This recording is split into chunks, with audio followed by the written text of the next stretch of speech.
Market का ना rule है, मार्केट जब बढ़ती है ना तो सबको देती है, हाँ, जब गिरती है सबसे छीनती भी है। लेती भी है। मार्केट तो लिक्विडिटी के बेसिस पे चलती है। जब मार्केट में पैसा आएगा तो चलेगा। बढ़ेगी, जब निकलेगा पैसा तो गिरेगी। If you crack that part ना, you will build your own system. तो मेरा ये था कि भाई मैं स्टॉक्स के पीछे नहीं भागूंगा, अपने को सिर्फ ये देखना है कि हाँ, कि जो बंदा ये कर चुका है ना उसने कैसे किया। The day IPO gets listed, एक इंस्टीट्यूशन के बीच में फाइट स्टार्ट हो जाती है। जिसको सेलिंग आती है ना, गुरु है वो। Your aim should be how can I become the best in this business. नमस्ते दोस्तों, मैं विजय ठक्कर और आप सबका स्वागत करता हूं हमारे आज के एक नए मास्टर्स इन वन के पॉडकास्ट में। आज के जो हमारे गेस्ट हैं देवेंद्र जी, ये है हैदराबाद से और सर ने अपनी इन्वेस्टमेंट जर्नी बहुत साल पहले शुरू की थी। जैसे सब लोग स्टार्टिंग में मिस्टेक करते हैं, वैसे सर ने भी बहुत सारी मिस्टेक्स की।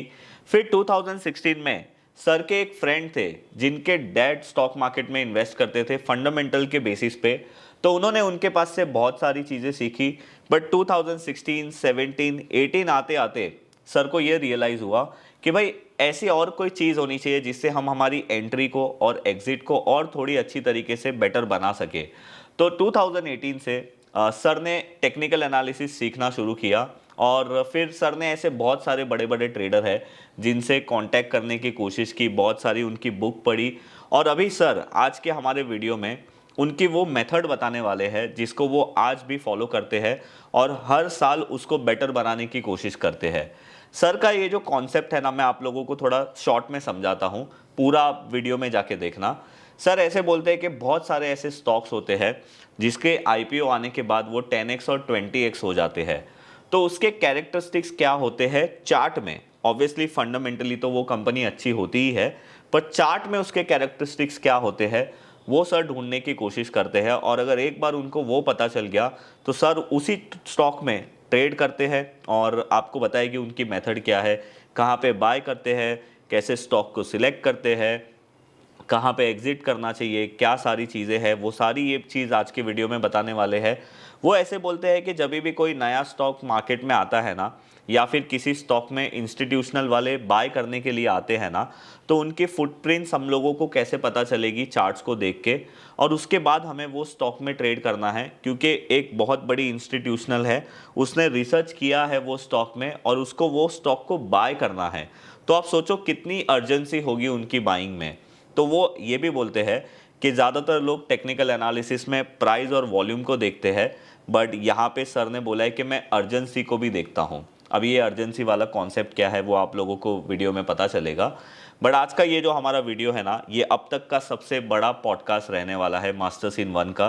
तो मैं आप लोगों को ऐसे बोलूँगा कि इसको एक वीडियो जैसे मत देखिए, इसको एक छोटा सा वेबिनार समझिए और आप ऐसे समझिए कि सर अपनी एक पूरी मेथड और आपका बिहेवियर कैसा होना चाहिए मार्केट को लेकर, वो सारी चीज़ के बारे में यहाँ पे बताने वाले हैं। तो यस, मैं आप लोगों का ज़्यादा टाइम वेस्ट नहीं करूँगा, हम लोग जाते हैं हमारे आज के ये पॉडकास्ट के अंदर और ये देखते हैं कि सर कैसे 10x होने वाले स्टॉक के कैरेक्टरिस्टिक्स पता लगाते हैं चार्ट देख के। तो चलिए हम जाते हैं हमारे पॉडकास्ट में। आप मुझे बताइए कि आपने स्टॉक मार्केट में जर्नी कैसे शुरू की और जो आप ये मेथड अभी कर रहे हो, जैसे आपने मुझे बोला कि आप एक दूसरी भी मेथड को प्रैक्टिस कर रहे हो, ये सारी चीज़ आपको कैसे मिली बाद में? ओके, तो मेरा जो जर्नी स्टार्ट हुआ वो स्टार्ट हुआ था वैसे तो 2012 में। हाँ, बट उस टाइम पे मतलब मैंने आई थिंक 3-4 महीने के लिए ट्रेड किया होगा एंड वो 3-4 महीने में रियलाइज़ कि दो चीज़ होती है। एक तो ट्रेडिंग करके आपको तब अच्छा लगेगा जब आप उससे पैसा कमाओगे, राइट। और सेकंड चीज़ होती है स्केलेबिलिटी, क्या आप वो चीज़ को स्केल कर सकते हो या नहीं कर सकते।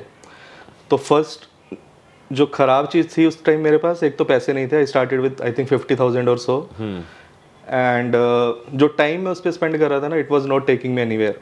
मतलब मुझे लगता था कि जो 4 महीने कर रहा था आज भी वही कर रहा हूँ। बेसिकली मैं क्या करता था, टीवी देख के सुबह जो CNBC पे हम लोग मतलब स्टार्ट करते हैं ना कि 8 बजे सुपर 6 स्टॉक्स ये सब वो सब, तो वहाँ से स्टार्ट किया। देन 3-4 महीने में realise like I am losing focus on my job and this is not something which I should do right now because this is not my bread and butter and my job is my bread and butter. तो फिर मैंने छोड़ दिया उसको and then I left it. And वो start क्यों किया था, because when you join a company तो ICICI वालों ने मेरा अकाउंट ओपन कर दिया। 3-in-1 का हुआ किया था, वो बहुत फेमस हुआ था 3-in-1 तो अकाउंट। वो उन्होंने तब like saving account, salary account plus demat account open किया। तो मैंने सोचा चलो देखते हैं, और साथ में जो दोस्त वगैरह थे, मतलब थोड़ा सा ऐसे एक्साइटमेंट्स होते हैं ना कि देखते हैं स्टॉक्स कैसे ट्रेड होते हैं। Then I left it like 3-4 months में, and I didn't touch it for I think 3 odd years। फिर 2015 में मेरा एक फ्रेंड आया था, साहिल गुगलानी नाम है उसका। तो he came to my house in Hyderabad. उसने तब स्विच किया था कंपनी। तब he was doing really good, सीख रहा था बट अच्छा कर रहा था वो।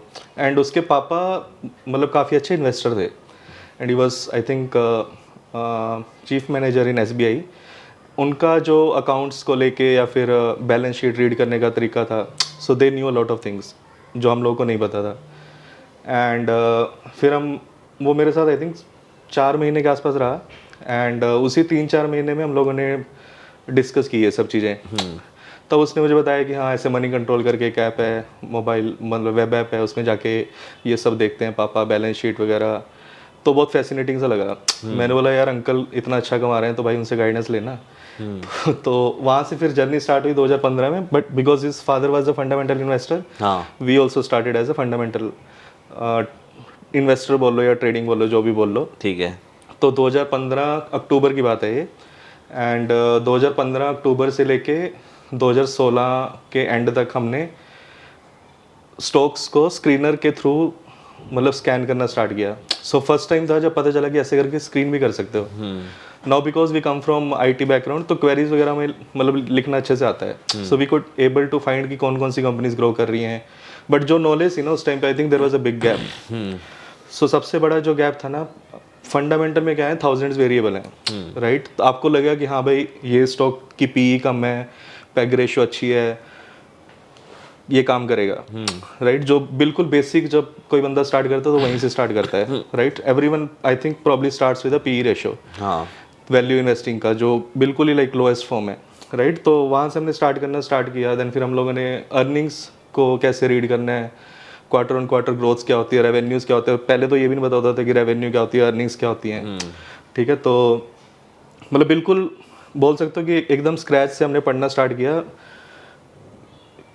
कि जो उसकी इनकम स्टेटमेंट है ना उसको रीड कैसे करना है, ठीक है। रेवेन्यू के नीचे कौन कौन से एक्सपेंसेस आते हैं, फिर एंड में कैसे EBITDA निकलता है, फिर कैसे पैट निकलता है। फिर हमने स्टार्ट करना मतलब आइडेंटिफाई स्टार्ट करना किया कि अच्छा ठीक है ये कंपनी की अर्निंग्स ग्रो कर रही हैं, PE रेशियो कम है, इसको लेना स्टार्ट करते हैं। ओके। तो आई थिंक 1-1.25 साल तक हमने वही किया। फिर 2017 का बुल रन आया। 16 से जो 17 वाला बुल रन था ना, उसमें ऑटोमोबाइल हो गया, आपका केमिकल्स हो गए, ये बहुत स्ट्रॉन्ग मूव किए थे। तो उसमें मेरे पास एक स्टॉक होता था फिलिप्स कार्बन। हाँ बहुत चला था वो मैंने लिया था 220 पे, और वो मैंने बेचा 1200 पे। उस पर मैंने कुछ लगाया था आई थिंक 25,000 के आसपास या 22,000 के आसपास। बट वो स्टॉक था ना, उसने मेरी लाइफ चेंज कर दी। अच्छा। उस टाइम मैंने बहुत सारे स्टॉक्स में इन्वेस्ट किया था, शुगर स्टॉक्स में बहुत इन्वेस्ट किया था जो 50-60% गिरे भी। तो 2017 की मार्केट में मैंने पैसा कमाया, आई थिंक 64% मेरा नेट ईयर ऑन ईयर जो पोर्टफोलियो ग्रो किया था 3 लाख के आसपास होता था। So size wise doesn't matter, but वो जो 64% की ग्रोथ थी ना, उसको मुझे लगा कि यार अभी मतलब उसके बाद 2018 की मार्केट जब स्टार्ट हुई ना, तो जो जितना कमाया था ना उसका ऑलमोस्ट पकड़ लो कि परसेंटेज वाइज कम होगा, बट एब्सोल्यूट टर्म में ऑलमोस्ट सेम हमने गवा दिया, ठीक है। तो एक 64% 3 लाख पे पकड़ोगे तो ऑलमोस्ट 1.9 लाख के आसपास हमने कमाया रहेगा, 1.5 लाख के आसपास हमने फिर से गवा दिया जब बियर मार्केट आई। तो उस चीज़ में ना दोबारा से फिर से वही सेटबैक लगा। पहले जो 2012 में लगा था ना कि 3 महीने वेस्ट हुए, अभी लगा कि यार 2 साल वेस्ट हो गए। खड़े तो अभी भी वहीं पे हैं जहाँ से स्टार्ट किया था, करेक्ट, राइट। बट उसमें एक चीज़ अच्छी क्या हुई, ये अच्छी हुई कि जो स्टॉक चले थे ना, अब बंदा 2 चीज़ें करेगा यहाँ पे, या तो वो बोलेगा कि यार छोड़ मेरे बस का नहीं है, कि या तो मैं म्यूचुअल फंड के थ्रू इन्वेस्ट करूँगा या कुछ और देखता हूँ, राइट। तो मेरे साथ अच्छा क्या हुआ, आई स्टार्टेड टू लर्न कि जो स्टॉक्स मेरे बड़े थे ना वो कैसे बड़े थे, उसके कैरेक्टरिस्टिक्स क्या थे, कि कुछ तो कॉमन कैरेक्टरिस्टिक्स होते होंगे, राइट। हाँ, ये आपने बराबर पकड़ा, वो तो बराबर है, ठीक है। तो वहाँ से फिर मेरा स्टार्ट हुआ कि भाई फंडामेंट। और मैं एक और चीज़ बताना चाहूँगा कि फंडामेंटल एनालिसिस जब मैं करता था ना, तो मैं कंपनी की बहुत सारी कॉन कॉल से ज्वाइन करता था। I used to join at least 100 con calls in a quarter. ठीक है, उसके मैं नोट्स बनाता था, पीडीएफ्स बनाता था, फिर उसको मैप करता था नेक्स्ट क्वार्टर में कि हाँ भाई जो कंपनी ने बोला था वैसा हुआ या नहीं हुआ। हाँ, विसाका इंडस्ट्रीज था, सारेगामा था, फिलिप्स कार्बन थी, बहुत सारी कंपनीज की मैंने कॉन कॉल ज्वाइन करता था। और बहुत सारे स्टॉक्स क्या थे, कंपनी गाइडेंस भी देती है कि हाँ भाई अच्छा चल रहा है, बट फिर भी स्टॉक गिर गए। राइट, तो तब उस टाइम हिट किया कि यार ये सारा कुछ ना सिंक में नहीं है। लाइक जो हम कर रहे हैं वर्सेस जो मार्केट में हो रहा है, उसमें कुछ तो गैप है। राइट, तब जाके समझ में आया कि भाई मार्केट तो लिक्विडिटी के बेसिस पे चलती है। जब मार्केट में पैसा आएगा तो बढ़ेगी, जब निकलेगा पैसा तो गिरेगी। करेक्ट। तो वहाँ से स्टार्ट हुआ, मतलब टीए की स्टडी पकड़ लो, टेक्निकल एनालिसिस पढ़ना स्टार्ट किया, या प्राइस एक्शन पढ़ना स्टार्ट किया। एंड उस टाइम पे आई थिंक 2018 के आसपास की बात होगी। Then I started to fill those gaps कि भाई ठीक है चल स्टॉक्स गिर रहे हैं, बट मुझे पता तो होना चाहिए कि कब मुझे एग्जिट करना है। राइट, 50-60% गिरे पड़े हैं और मुझे पता भी नहीं क्या करना है, क्योंकि कंपनी बोल रही है कि हाँ भाई गाइडेंस अच्छी है, अच्छा करेंगे हम लोग। करेक्ट। सारेगामा मुझे याद आई थिंक वो मैंने कुछ 350-400 से लेके 2000 तक गया वो, और उसके बाद वो गिर के दोबारा से सेम प्राइस पे आ गया। तब लगा कि यार ये तो 2 साल का पूरा एफर्ट वेस्ट हो गया। सो देन आई रियलाइज कि I think I need to have a plan कि मुझे बाय कब करना है, सेल कब करना है, और कैसे मैं उसको मैनेज करूँगा। ठीक है। And then second thing I could identify was कि उसकी कैरेक्टरिस्टिक्स अगर मुझे पता चल जाए ना कि विनिंग स्टॉक्स की कैसी होती है। फिलिप्स कार्बन में ऐसा क्या कॉमन था, राइट, बॉडल केमिकल था, उसमें क्या कॉमन था, तो ऐसे मतलब मल्टीपल स्टॉक्स थे, उसके बारे में पढ़ना स्टार्ट किया। देन थोड़ा करके ये जर्नी स्टार्ट हुई जो मैं आज करता हूँ। एंड उसी बीच में मानस अरोड़ा हैं, ट्विटर पे भी हैं वो, तो उनसे बात हुई। फिर मार्क मिनर्विनी के बारे में मुझे पता चला, तब मैंने मार्क मिनर्विनी को डीएम किया ट्विटर पे। बहुत सारे मेरे को क्वेश्चंस आते थे दिमाग में कि ये बुक में जो लिखा हुआ है वो कैसे आइडेंटिफाई करूँ। And is such a great guy, मतलब उनका आई थिंक 200-300 के फॉलोअरशिप थी तब। ही यूज टू रिस्पॉन्ड मी। मैं उनको पूछता था कि 4th चैप्टर के 3rd पैराग्राफ में 3rd लाइन में आपने ये स्टेटमेंट लिखी है, कैन यू एक्सप्लेन इट। एक RS करके था, रिलेटिव स्ट्रेंथ। मुझे लगा था कि शायद से RSA की बात हो रही है। ही सेड कि I buy stocks only which have RS of more than 80। Okay. तो मुझे तो पता ही नहीं था ना RS क्या होती है। तो मैंने उनको पिंग किया कि sir can you please let me know if this is the RSI। इतना बेसिक उसने रिप्लाई किया। इतना बेसिक रिप्लाई किया। Then he said no this is not RSI, this is relative strength जो तुम्हें मिलेगा मार्केट स्मिथ में। Then I got to know about market Smith. जब मार्केट स्मिथ के बारे में पढ़ा थोड़ा, तो उसके बाद पता चला कि विलियम ओनियल करके एक बंदा है जिसने ये स्टार्ट किया था। Then I started reading about all this legendary investors. और वो 2 साल पकड़ लो, 1.5 साल या 2 साल की जो जर्नी थी ना, उसमें मैंने सिर्फ एक चीज़ सीखी कि अपने को ना स्टॉक्स नहीं ढूंढने, अपने को वो ट्रेडर्स ढूंढने हैं और सोचना है कि वो सोचते कैसे हैं। करेक्ट। इफ़ वी क्रैक दोस कि वो उनकी थिंकिंग कैसी है या थॉट प्रोसेस कैसा है, वो क्यों खरीदते हैं स्टॉक्स, क्यों बेचते हैं। If you crack that part ना, you will build your own system. Correct. तो मेरा ये था कि भाई मैं स्टॉक्स के पीछे नहीं भागूंगा, स्टॉक्स अपने आप चल के आएंगे अपने पास। अपने को सिर्फ ये देखना है कि हाँ कि जो बंदा ये कर चुका है ना उसने कैसे किया। करेक्ट। तब मैंने बुक्स रीड किया and then I think this journey started. And obviously foundational concept you will get it from the books. Mark Minervini की books are kind of really good. Like as a beginner if you want to start, those are probably the best books. William O'Neil का भी books अच्छी हैं, उनकी भी आप study करो। फिर उसके बाद मेन आपके डिसिप्लिन और रिस्क मैनेजमेंट के ऊपर बात आती है, और ऑब्जर्वेशन में बात आती है कि आप जो ट्रेड लॉग में लिख रहे हो आप उससे कितना सीख सकते हो। क्योंकि जो आपकी पूरी कहानी है ना ज़िंदगी की और मार्केट की, वो आपके ट्रेड लॉग में ही है। जितना आप उसको स्टडी करते जाओगे उतना आप सीखते जाओगे। करेक्ट। या तो यही है सर। ये मानस जी का नाम हमारे पॉडकास्ट में सेकंड टाइम आया है। और पहले एक गेस्ट थे अंकुर जी, उन्होंने भी लिया, अंकुर पटेल। तो मानस भाई अगर आप ये वीडियो देख रहे हो तो मैं आपको ये रिक्वेस्ट करूँगा कि मैंने आपके DM पे एक मैसेज किया है, आप उसका रिप्लाई करो और प्लीज़ आप हमारे साथ एक वीडियो बनाने के लिए, अगर आपको ठीक लगे तो आप आइए। क्योंकि देखो आपने इनका नाम लिया और आप ऐसे बिंदास बोल रहे हो। बहुत सारे लोग हैं ना ऐसे छुपाते हैं कि हमने इससे सीखा उससे सीखा। ये एक चीज़ आपकी अच्छी है कि आप उनका नाम ले रहे हो, उनको रिस्पेक्ट कर रहे हो। नहीं, मेरे लिए मतलब ग्रेटिट्यूड हमेशा होना चाहिए जिससे आप सीखते हो। राइट। तो आपके पास एक ही चीज होती है, लाइक सिंपल सी बात है, ये यूनिवर्स शेयर कर करके एक्सपैंड हुआ है। अगर न्यूटन ने अपनी थ्योरी अपने पास रखी होती, आइंस्टाइन ने अपने पास रखी होती, तो हम कोई लोग भी कहाँ उनको सीखते हैं? जानता भी नहीं ना। जानने की बात नहीं है, लाइक हाउ साइंस कैसे डेवलप होती है, टेक्नोलॉजी कैसे डेवलप होती है। और मैंने भी देखो ना शुरू में यही बोला कि मैंने आपको विवेक जी के वीडियो में देखा था, क्योंकि देखो विवेक जी भी बहुत अच्छा काम कर रहे हैं, तो वहां से मुझे आप मिले और आप आज यहाँ पे आए, उनके प्लेटफॉर्म से आपको कितने लोगों ने देखा और कितने लोगों ने सीखा। Yes. आज आप हमारे प्लेटफॉर्म पे हो तो हमारे प्लेटफॉर्म से कितने लोग देखेंगे। तो सही है सर। तो अभी आज जो आपका मेथड अभी आप जो फॉलो कर रहे हो ना सर, आप हमें वो बताइए। और मैं भी बहुत सुनने के लिए एक्साइटेड हूँ, क्योंकि आपने जो मुझे फ़ोन पे बोला था ना कि आप बेस पकड़ के रिवर्सल ट्रेड करते हो, तो मेरा भी एक मेथड है रिवर्सल ब्रेकआउट्स का। ओके, बट मुझे देखना है कि मैं जो कर रहा हूँ और आप जो कर रहे हो उसमें क्या फ़र्क है, श्योर, तो वो एक मज़ा आएगा। बिल्कुल। ओके, सो सबसे पहले like I would just like to read this disclaimer कि जो भी हम कंटेंट यहाँ पे शेयर कर रहे हैं, it's uttermost your responsibility to not copy anything, and it's your responsibility to do the due diligence before you take any decision. So we are not making कि हाँ भाई हमने बता दिया तो आप बाय या सेल करना स्टार्ट कर दो।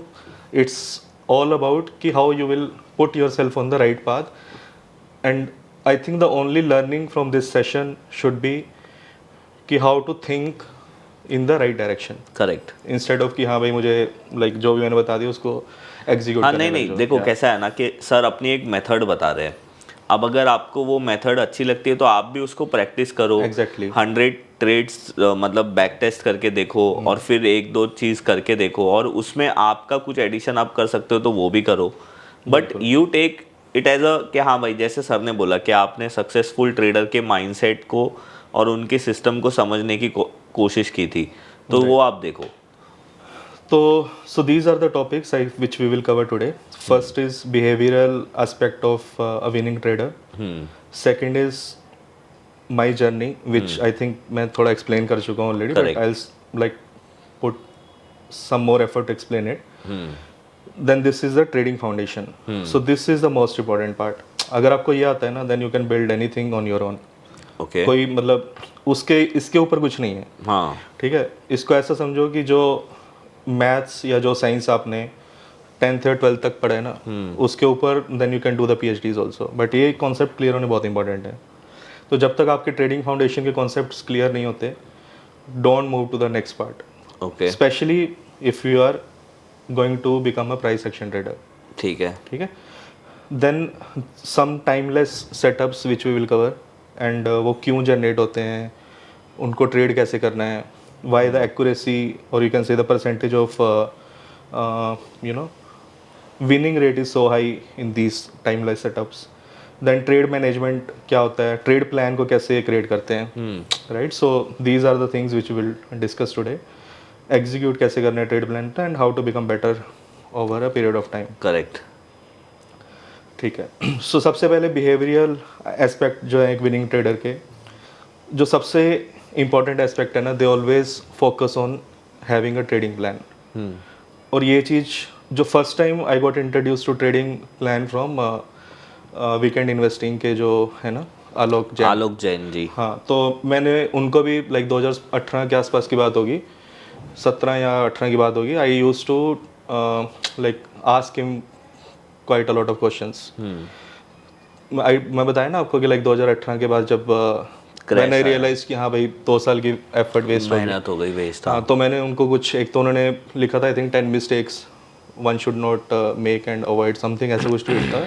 And then I asked him कि सर मैं सेलिंग को कैसे इंप्रूव करूँ, मतलब मैं अच्छे स्टॉक ढूंढ लेता हूँ but I don't know how to sell them. Then he just answered me कि have a trade plan, right. तो तब मुझे ये भी नहीं पता था कि ट्रेड प्लान होता क्या है। Then I started to figure it out कि हाँ भाई क्या होता है। So will cover that also. या the most important aspect is trade plan होना चाहिए। अगर ये आपके पास ट्रेड प्लान नहीं है, basically you are a random trader. आज चीज़ें चल रही हैं, कल नहीं चलेंगी, करेक्ट। एंड फिर से आप जीरो पे आ जाओगे, and then you will start to look out for कि हाँ कोई और अच्छी स्ट्रेटजी हो जिससे मुझे सक्सेस मिल मतलब जाए। आप हर 3 महीने में चेंज करते रहोगे, राइट। सो जब ट्रेड प्लान आप एक ऐसे मान के चलो कि ये आपका एक रिपोर्ट कार्ड है, ठीक है। इसका जो आउटपुट है ना ट्रेड प्लान का, that is a trading log. जो आप ट्रेड एग्जीक्यूट करके उसको एक एक्सेल में डाल रहे हो, वो ट्रेडिंग लॉग क्या है, एक आपका रिपोर्ट कार्ड है, राइट। जब अब मुझे पता होगा कि हाँ भाई मेरा मैथ्स वीक है या इंग्लिश वीक है, तभी तो मैं उसको इम्प्रूव कर पाऊंगा ना। और जब मुझे पता ही नहीं कि भाई मेरी मतलब सिलेक्शन गलत है या एंट्री गलत है या फिर एग्जीक्यूशन गलत है या फिर मेरी सेलिंग गलत है, तो आप इम्प्रूव कैसे करोगे? Correct, right. So trade plan basically consist of 4 things: what to buy, when to buy, how much to buy, when to sell. Okay. आपको ये सिर्फ 4 क्वेश्चन का आंसर पता होने चाहिए। रशिया ने अटैक किया यूक्रेन पे, उस वो तो आपके कंट्रोल में नहीं है ना। करेक्ट। बट आपको पता होना चाहिए कि अगर ऐसा कुछ होगा तो मैं क्या करूंगा, ब्लैक स्वैन इवेंट होगा तो मैं क्या करूंगा। ओके। अगर मेरे 5 स्टॉप लॉस एक ही दिन में हिट हो रहे हैं, हाई वोलेटिलिटी पीरियड स्टार्ट हो गया, तब मैं क्या करूंगा।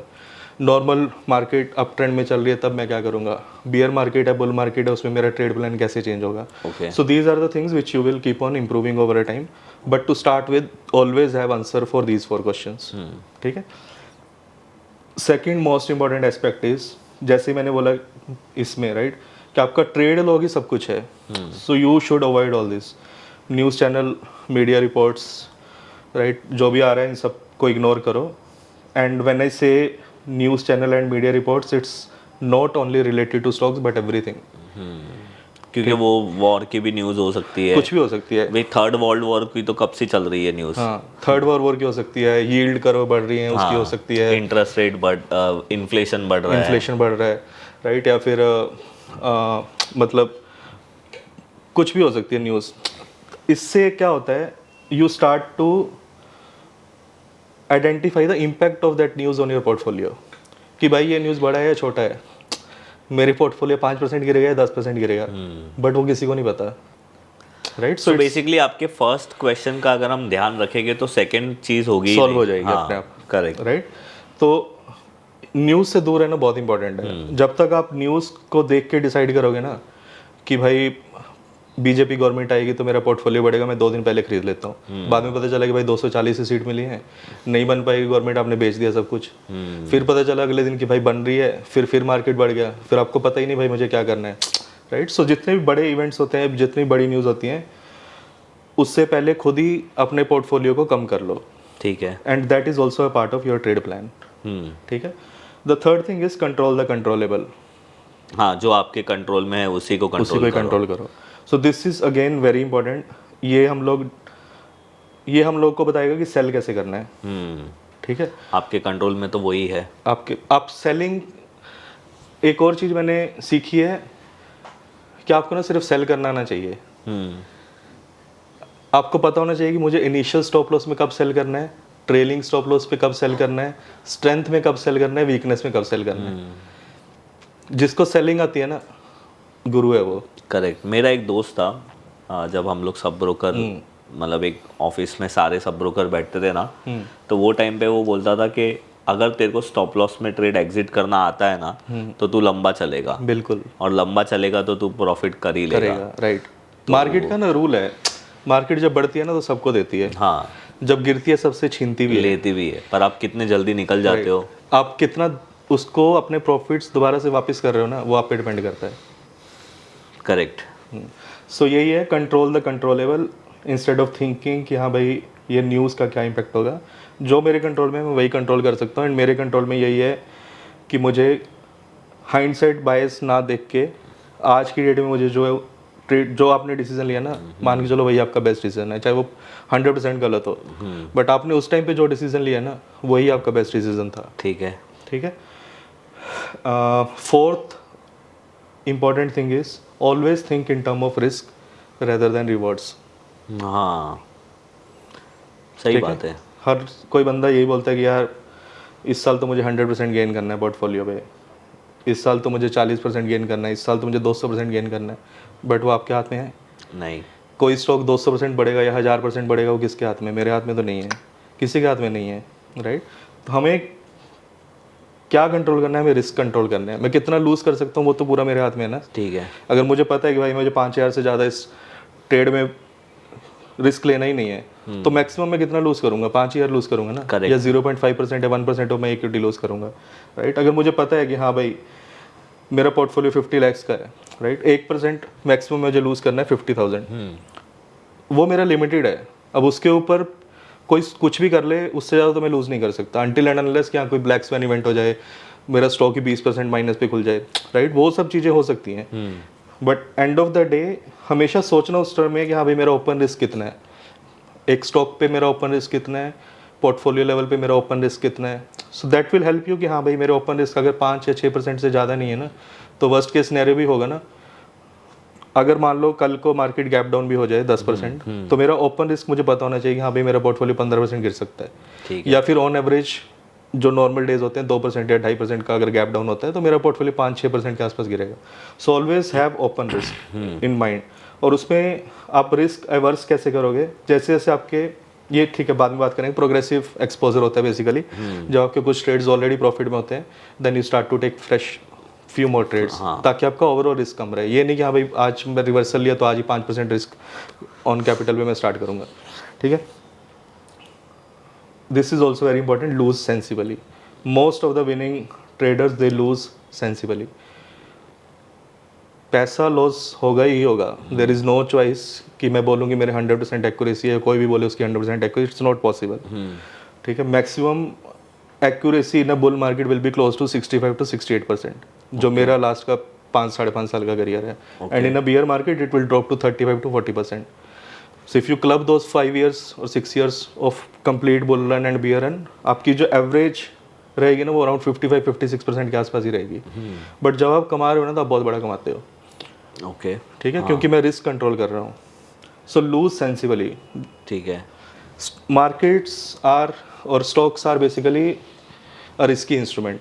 ये वैसा नहीं कि एफडी है तो कुछ भी नहीं होगा, राइट, वो गिरेंगे भी बढ़ेंगे भी, तो वो आपके हाथ में है कि आपको कितना लूज करना है।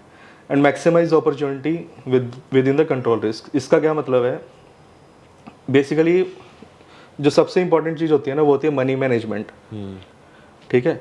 अगर आप बुल मार्केट में कुछ MTF या कुछ और इंस्ट्रूमेंट यूज़ करके अपना 200% या 150% लेवरेज पे पोर्टफोलियो 100-150% ग्रो करते हो, then it becomes automatically 250 to 300%, right. आपका एफर्ट सेम है, करेक्ट। जितना आपका एफर्ट लग रहा था उतनी एफर्ट में आपने ज़्यादा पैसा कमाया। हाँ, अब जब बेयर मार्केट आएगा ना, देन यू शुड नो कि भाई 100% भी मैं तब करूँगा when there is a confirmation on the bullish counter attack.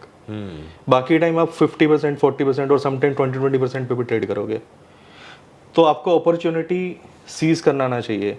जैसे ही बुल मार्केट स्टार्ट हुआ यू शुड नो कि हाँ भाई now this is my pitch जिस पे मुझे सेंचुरी मारना है। तो उसका वेट करना एंड उस अपॉर्चुनिटी को मैक्सिमम कैपिटलाइज करना is the most important thing, सही है। ठीक है। So now coming back to जो हमने स्टार्ट किया था, ये मेरी 2017 की लाइफ है, ये मेरी 2018 से 2024 की लाइफ है। फंडामेंटल में क्या होता है, there are thousands of unknown variables, right. Macro economy कैसी चल रही है, माइक्रो इकोनॉमी कैसी चल रही है, सेक्टर में टेल विंड है, हेड विंड है। उसके बाद फिर कंपनी लेवल पे मैनेजमेंट क्या सोचती है, मैनेजमेंट में एग्जीक्यूशन क्वालिटीज़ हैं या नहीं है, right. So there are so many things which are not in our hand, right. और उसके बाद फिर वैल्यूएशन की गेम आ जाती है कि हाँ भाई 10 स्टॉक्स हैं उस सेक्टर में और वो सेक्टर भी टेलविंड में है। हाउ डू आइडेंटिफाई कि कौन सी कंपनी लाइक 5x या 6x गेन कर सकती है, right.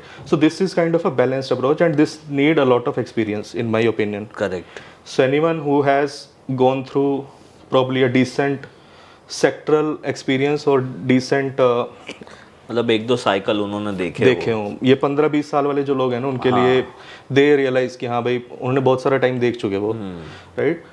But as a beginner all these things you can take care if you know how to read the price and action, price and volume. 15-20 साल वाले आदमी को भी जो 1000 अलग अलग वेरिएबल है उसमें से नेक्स्ट क्या आएगा कौन से कंपनी में वो भी तो पता नहीं होगा ना। एग्जैक्टली। अभी रिसेंटली एक स्टॉक है पूना वाला फिनकॉर्प, उसका नया मैनेजमेंट आया था तो उसने तो एक साथ बहुत सारे बैड डेट्स बता दिए थे, लोन्स बता दिए थे जो NPAs वगैरह, हाँ, तो वो सडनली स्टॉक गिर गया। और अभी नया जो कल्याण ज्वेलर्स का हो रहा है उसका भी आया, तो उसका भी र्यूमर्स है। मतलब मैनेजमेंट ने कॉल करके बोला कि भाई ये सब ऐसा कुछ नहीं है, बट फिर भी वो स्टॉक मेरे ख्याल से 40% या 35% ऊपर से गिर गया है। आई थिंक 700 प्लस 800 से कल वो 500 हो गया था, 530 के आसपास है। अब फंडामेंटली अगर आप देखो तो सारी चीजें सही है, कुछ चेंज नहीं हुआ ना। हाँ, कुछ भी 5 दिन में क्या प्राइस चेंज हो गया ना, प्राइस चेंज हो गया, राइट, वही बात है, राइट। सो मैं ये नहीं बोलूँगा again like this is I am not saying कि फंडामेंटल इन्वेस्टिंग गलत है, दिस इज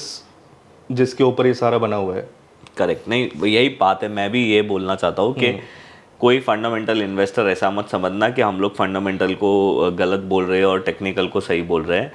हम सिर्फ बात कर रहे हैं कि फंडामेंटल में क्या एडवांटेज है और क्या डिसएडवांटेज है। और इसका मेन जो लाइक फंडामेंटल में डिसएडवांटेज एडवांटेज की बात नहीं है, मेरा कहने का मतलब है basically you should B excellent in your field. हाँ ठीक है, एवरेज नहीं बनना मेरे को। हाँ तो अगर मैं ये बात चूज कर रहा हूँ ना, I will be average for many many years, हाँ, because there are so many variables जो मुझे कंट्रोल करने आने चाहिए, जो तो आपको पता भी होने चाहिए। पहले पता होने चाहिए, फिर कंट्रोल करने आने चाहिए। But I can't control it, so it's very hard for me to become exceptional if I choose this path. Correct. इसमें क्या है, दो ही वेरिएबल्स हैं। आपको प्राइस और वॉल्यूम समझ में आता है, then you are more than good enough to crack this. So what does this mean versus this means? Fundamental क्या है, you can say this is the mother of bull and bear market. ठीक है, जो value investing से ही stocks बढ़ना start करते हैं। जब बियर मार्केट खत्म होता है तो most of the stocks are in a very high value zone, cheap value में होते हैं, right? So we leave this task to the institutional. ठीक है, कि जिसके पास 100 लोगों की टीम है, जिसके पास नॉलेज है, जिसके पास डिफरेंट एक्सपीरियंस सेक्टर के एक्सपर्टीज हैं, और जो लोग प्लांट्स विजिट कर सकते हैं, मैनेजमेंट से जाके डिस्कशन कर सकते हैं, सो लेट देम डिसाइड। और एक स्टॉक जब कोई इंस्टीट्यूशन खरीदता है तो वो 20-30-40% के लिए कभी नहीं खरीदता। हाँ, वो तो 3 times 4 times 10 times average you will सी कि जितनों भी हाई यू कैन से, ठीक है इस पे बाद में आते हैं। बहुत सारे लोगों का ना, ये मैं लाइक अपने एक्सपीरियंस के बेसिस पे बोल रहा हूँ, जितने भी लोगों को मैं मिला हूँ या जितने भी लोगों से मैंने आज तक बात किया ना, हर कोई बोलता है कि if you follow the institutional footprint you will make money. ठीक है, बराबर है ना? हाँ।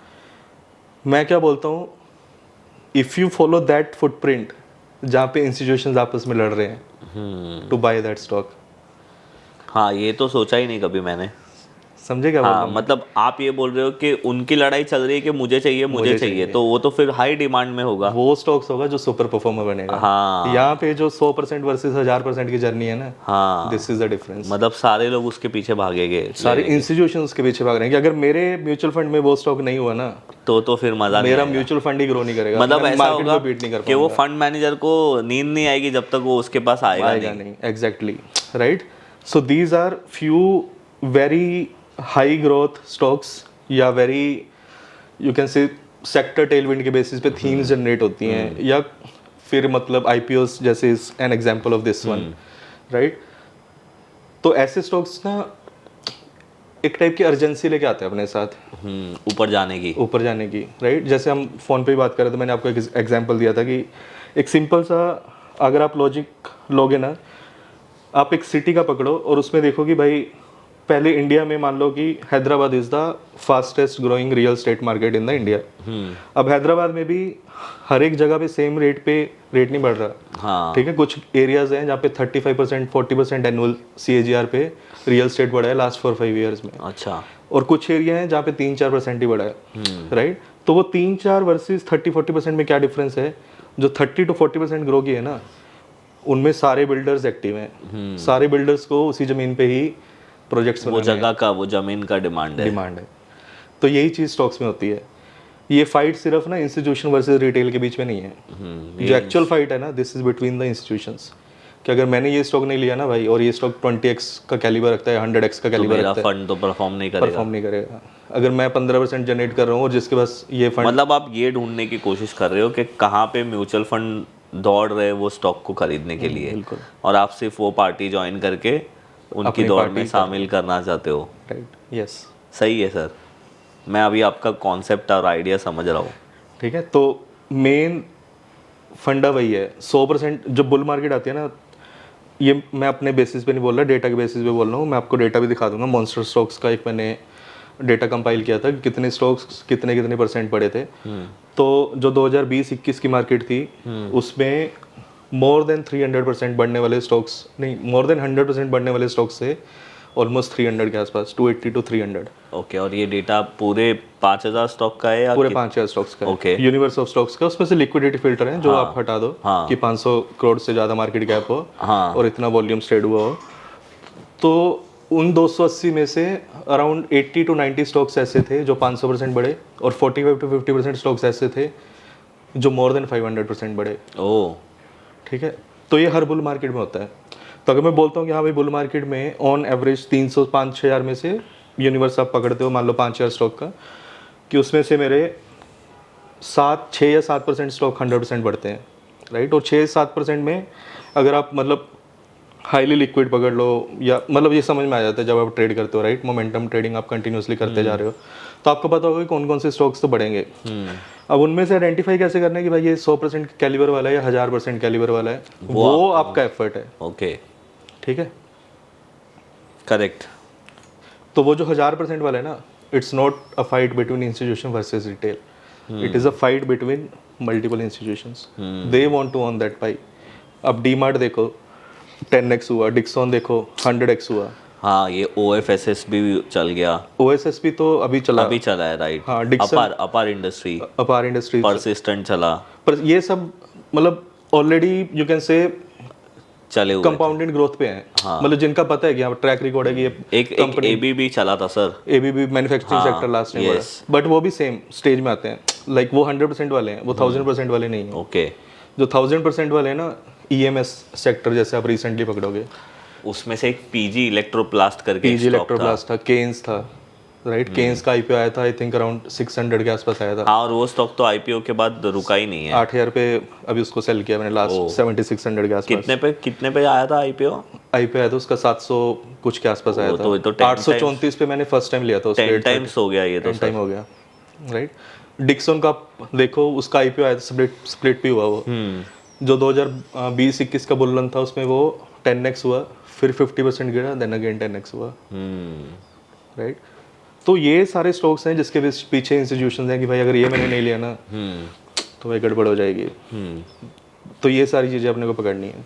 ठीक है, ठीक है। सो बिहेवियरल फाउंडेशन, पहले हमने एस्पेक्ट की बात की, अभी फाउंडेशन भी बिल्ड करना बहुत इंपॉर्टेंट है। तो when we build the foundation, the most important part is find your product market fit. ठीक है, ट्रेडिंग को एक बिजनेस की तरह सोचो आप। ये मत सोचो कि हाँ भाई मतलब एक इन्वेस्टमेंट या सेकेंड इनकम टाइप की चीज़ है मेरे लिए। This is the actual business जहाँ से आप बहुत ग्रो कर सकते हो। ओके, ठीक है। तो जब आप एक बिजनेस कैसे बड़ा होता है, राइट, वो मल्टीपल प्रोडक्ट्स मार्केट में लेके आता है, मल्टीपल SKUs लेके आता है, कुछ चलते हैं कुछ नहीं चलते।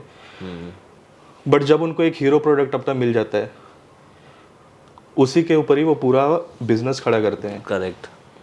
ट्रेडिंग में क्या होता है, ये मैंने क्वेश्चन पूछा था,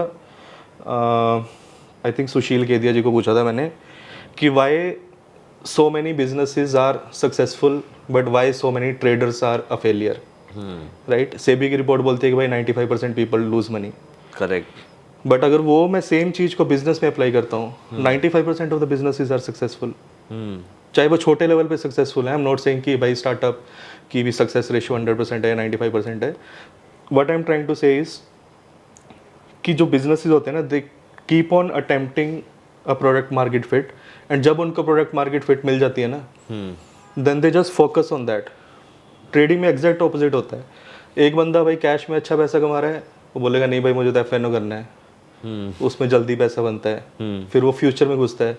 हाँ, फिर उसको लगता है कि भाई फ्यूचर में जितने मार्जिन से मुझे 1 लॉट मिलता है, ऑप्शन में उतने मार्जिन में मुझे 20 लॉट्स मिलेगा, तो मैं ऑप्शन करता हूँ, राइट। तो ये बहुत इंपॉर्टेंट है कि जब आपको आपका फिट मिल गया ना, डोंट जस्ट लूज फोकस कि हाँ भाई अब मुझे कैश से पैसा बनना शुरू हो गया तो मैं कहीं और चला जाता हूँ। उसी में ही पैसा कमाओ, ठीक है। उसी में इंप्रूव करने की कोशिश करो कि आपने 60% पिछले साल कमाया था, आप 100 पे कैसे पहुंचोगे, आपने 100 कमाया तो 200 पे कैसे पहुंचोगे, राइट। कंट्रोल्ड रिस्क के साथ। ये नहीं होना चाहिए आप रैंडम रिस्क लेना स्टार्ट कर दिया अब 200 पे पहुंचने के लिए, right. It's like how you can keep on improving over a period of time. The second most important aspect is know your self. Know your self का मतलब क्या है, अब ये ऐसा नहीं होना चाहिए कि भाई मैं स्टॉक्स तो खरीद लिया बट मुझे रात को नींद नहीं आ रही कि भाई कल क्या होगा, कल क्या होगा, राइट? या फिर मैं बिल्कुल ही एकदम पैसिव टाइप का बंदा बन जाऊंगी, या भाई जो चल रहा है चलने दो, देखा जाएगा type, right? So it's very important कि you know yourself first. And trading is not about trading prices. मतलब ये नहीं कि मैंने 200 पे खरीदा और 300 पे बेच दिया. This is not trading. Trading is you are basically trading everything which you have. You are trading your emotions. You are trading your time, right? You are trading your effort. You are trading your mind muscles, right? बहुत सारा कुछ जब आप देते हो ना market में, तब आप पैसा कमाते हो. ठीक है. ये नहीं कि हाँ भाई 200 में ले लिया, 300 में बेच दिया, वो ट्रेडिंग होगी, राइट? जिस दिन आप कमाते हो उस दिन आप खुश होते हो, जिस दिन आप गवाते हो उस दिन आप उदास होते हो. वो आपकी फैमिली के साथ जो रिलेशन है उसको इम्पैक्ट करता है. सो इट्स वेरी इंपॉर्टेंट कि आपके लिए ये फिट है या नहीं है. You should know that. ठीक है. And when you know that this is a fit for you, then there is no come back. You should be कि मुझे इसमें बेस्ट बनना ही बनना है, चाहे कुछ भी हो जाए. Your aim should be how can I become the best in this business. ठीक है. ठीक है. और आपका जो कंपटीशन है वो अपने साथ है. ये नहीं कि हाँ भाई उसने 100% कमाया, मैंने 80 क्यों कमाया, राइट? आपको सिर्फ ये देखना है कि हाँ जहाँ से मैंने स्टार्ट किया था आज से बेटर हूँ या नहीं हूँ, और कैसे और मैं बेटर बन सकता हूँ. ओके. ठीक है. तो ये भी वही है, पीसफुली जब तक आप पैसा कमा रहे हो. एक और स्टेटमेंट मैं बोलना चाहूँगा, work hard to generate the cash flow. ठीक है. Work actively to generate the cash flow, work passively to invest it. ठीक है. आपका जो ये वाला पूरा पार्ट है ना, वो एक सिस्टम में बिहेव करना चाहिए. मतलब ऐसा नहीं होना चाहिए कि आप पूरा दिन बैठ के अपनी मनी को इन्वेस्ट कर रहे हो या ट्रेड कर रहे हो. It should not take more than 30 minutes of your time in a day. जब तक आप वहाँ पे नहीं पहुँचते ना, आपका वही गोल होना चाहिए कि मुझे वहाँ तक कैसे पहुँचना है. ठीक है. And this is again the most important thing which I have learned in last 2 years. Solve the most complex problem at your hand. बहुत सारे लोग जो सबसे कॉम्प्लेक्स प्रॉब्लम होती है ना उससे दूर भागते हैं. सबसे पहला काम आपका होना चाहिए solve the most complex problem which is in your hand, and then move to the next complex problem. ठीक है. ठीक है. जैसे मैंने IPO की बात की, तो ये मैंने 2020 में जो मेरा फर्स्ट मेंटरशिप बैच था, मैंने उसमें सिर्फ 4 लोगों को पढ़ाया था. उसके बाद 2021 में मेरा विवेक जी के साथ जब ये हुआ. So now one way is कि हाँ भाई ठीक है, मैं अभी इसी को लेके बैठा रहूँ और गुणगान करता रहूँ कि भाई लोगों को टैग कर करके see this is working for me, right? कि मैं जितने भी IPOs आ रहे हैं उन सब में डालता रहूँ रोज post, and I grow my Twitter account to 100K. The second thing is I have already cracked this. No what is the second most complex problem for me जो मुझे क्रैक करनी है. कि अगर IPO नहीं चलेंगे, then what is the second thing which I will do. आप system बना रहे हो अपने, इम्प्रूव कर रहा हूँ बेसिकली मैं. हाँ. राइट. जैसे बियर मार्केट में जो डेटा बोलता है वो बोलता है कि भाई बुल मार्केट में जितना आप गेन करते हो ना, बियर मार्केट में वैसे गेन नहीं करते, राइट? तो यू नीड टू नो कि हाँ बियर मार्केट में खुद को कैसे प्रिपेयर करूंगा. Now that is the second complex problem which is on my hand. Bull market में तो मुझे पता है कि हाँ भाई मैं पैसा कमा लूंगा. करेक्ट. तो second complex problem for me is कि मेरे को बियर मार्केट में कैसे ट्रेड करना है. Now you should learn that. ये नहीं कि हाँ भाई जो आपको पता चल गया उसी को लेके गुणगान करो, ये करो, वो करो, right? So this is how you will keep on solving the problems after problems. And this is not only applicable to trading, it's applicable to your career, it's applicable to your life. Okay. ठीक है. अगर आप most complex problem को पकड़ोगे ना, अगर आप चाहे fail भी हो जाओ ना इसमें, there are very high chances you will learn a lot from it. ठीक है. ठीक है. And the fifth most important part is fail fast. Fail fast का मतलब होता है कि जितना जल्दी आप गलतियां करके सीखो उतना बेटर. ये नहीं कि हाँ भाई ये गलत हो गया उसको लेके पकड़ के बैठे रहो और कंटिन्यू साइकिल में चलते रहो. ओके. ठीक है. या so now coming back to the trading foundation. So trading में बेसिकली जैसे मैंने बोला price, volume and urgency. So most like 99% of the people I have met with, they have never, मतलब जो भी मैंने बुक्स वगैरह भी पढ़े, मैंने आज तक किसी को नहीं बोलते हुए सुना कि अर्जेंसी क्या होती है.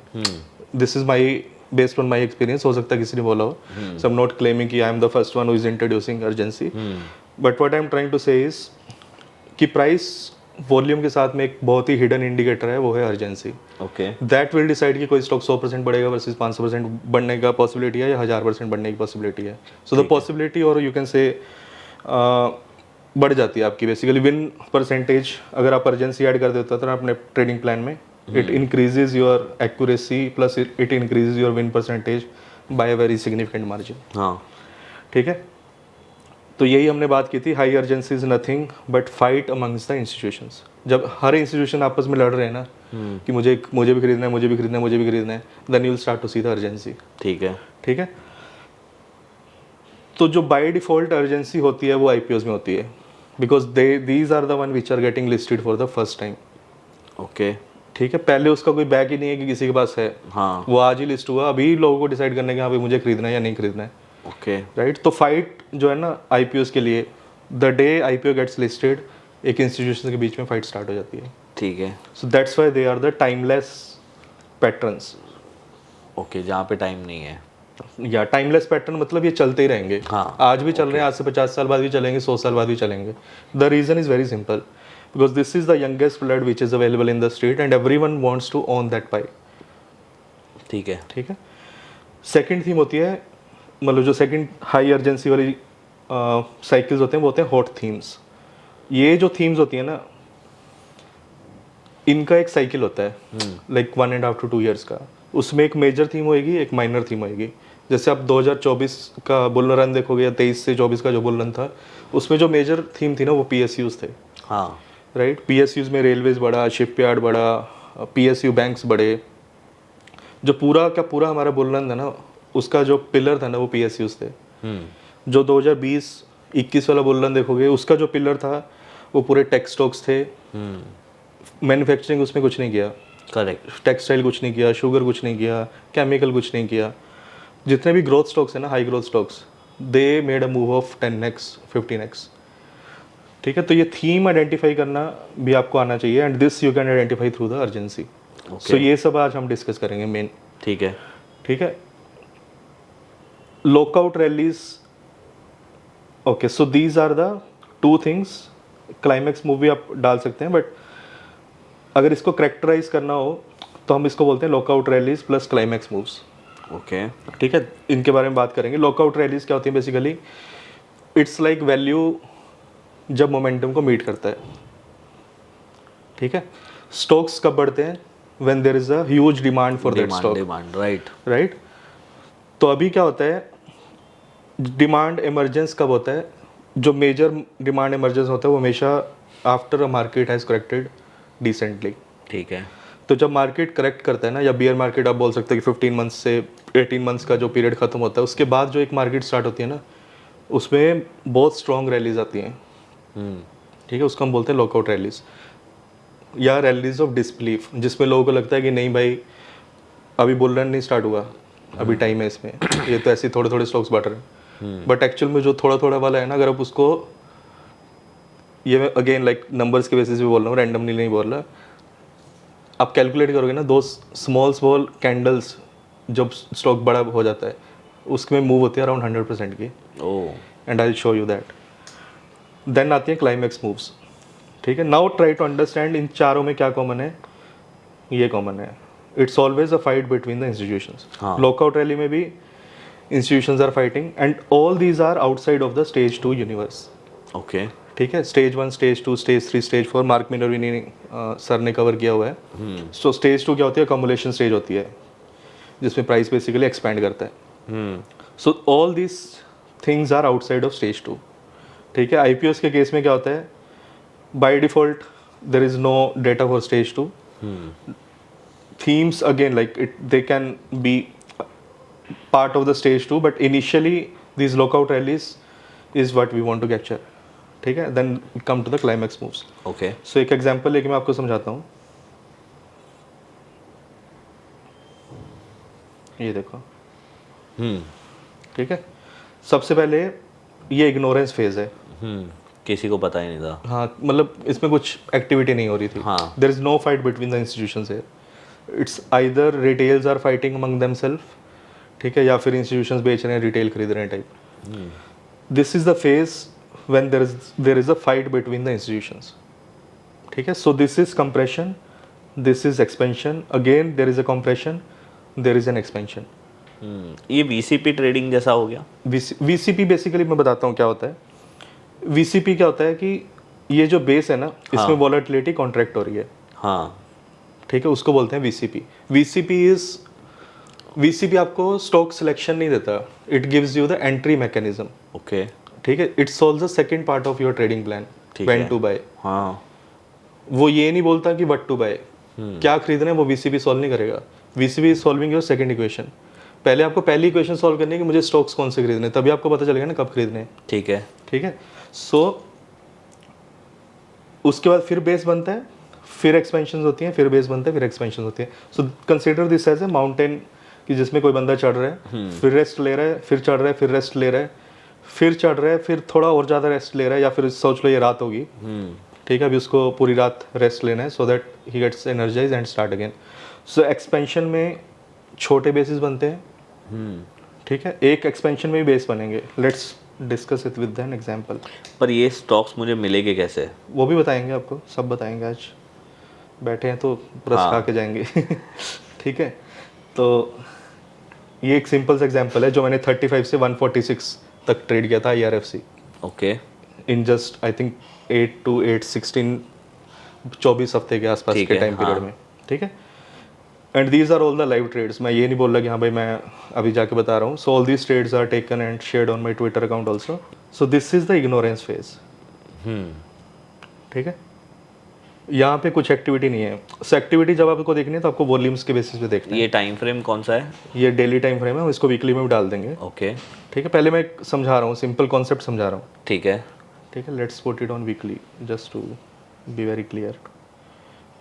ओके, और ये यहाँ पे साइड पे सब जो आ रहा है वो क्या है? ये एक अर्निंग टेबल्स हैं, इसको अच्छा। अभी के लिए हाइड कर देते हैं, I explain little letter. Okay. ठीक है, तो यहाँ पे आप चार्ट देखो, ये पूरा इग्नोरेंस फेज है, इसमें कुछ भी एक्टिविटीज नहीं है। और ये तो नया ही स्टॉक था ना, आईपीओ? हाँ, नया स्टॉक था। ठीक है। ओके, एक और चीज बता देता हूँ, आईपीओ का मतलब ये नहीं होता कि 2 हफ्ते पुराना आईपीओ हो। ठीक है, यंग कंपनी जब मैं बोलता हूँ ना, young blood, it's basically last 4 years और 5 years ऑफ 4 years तो पकड़ लो। ठीक तो है। 4 साल में जो भी स्टॉक लिस्टेड हुए ना, वो सारे आईपीओ स्टॉक्स ही हैं।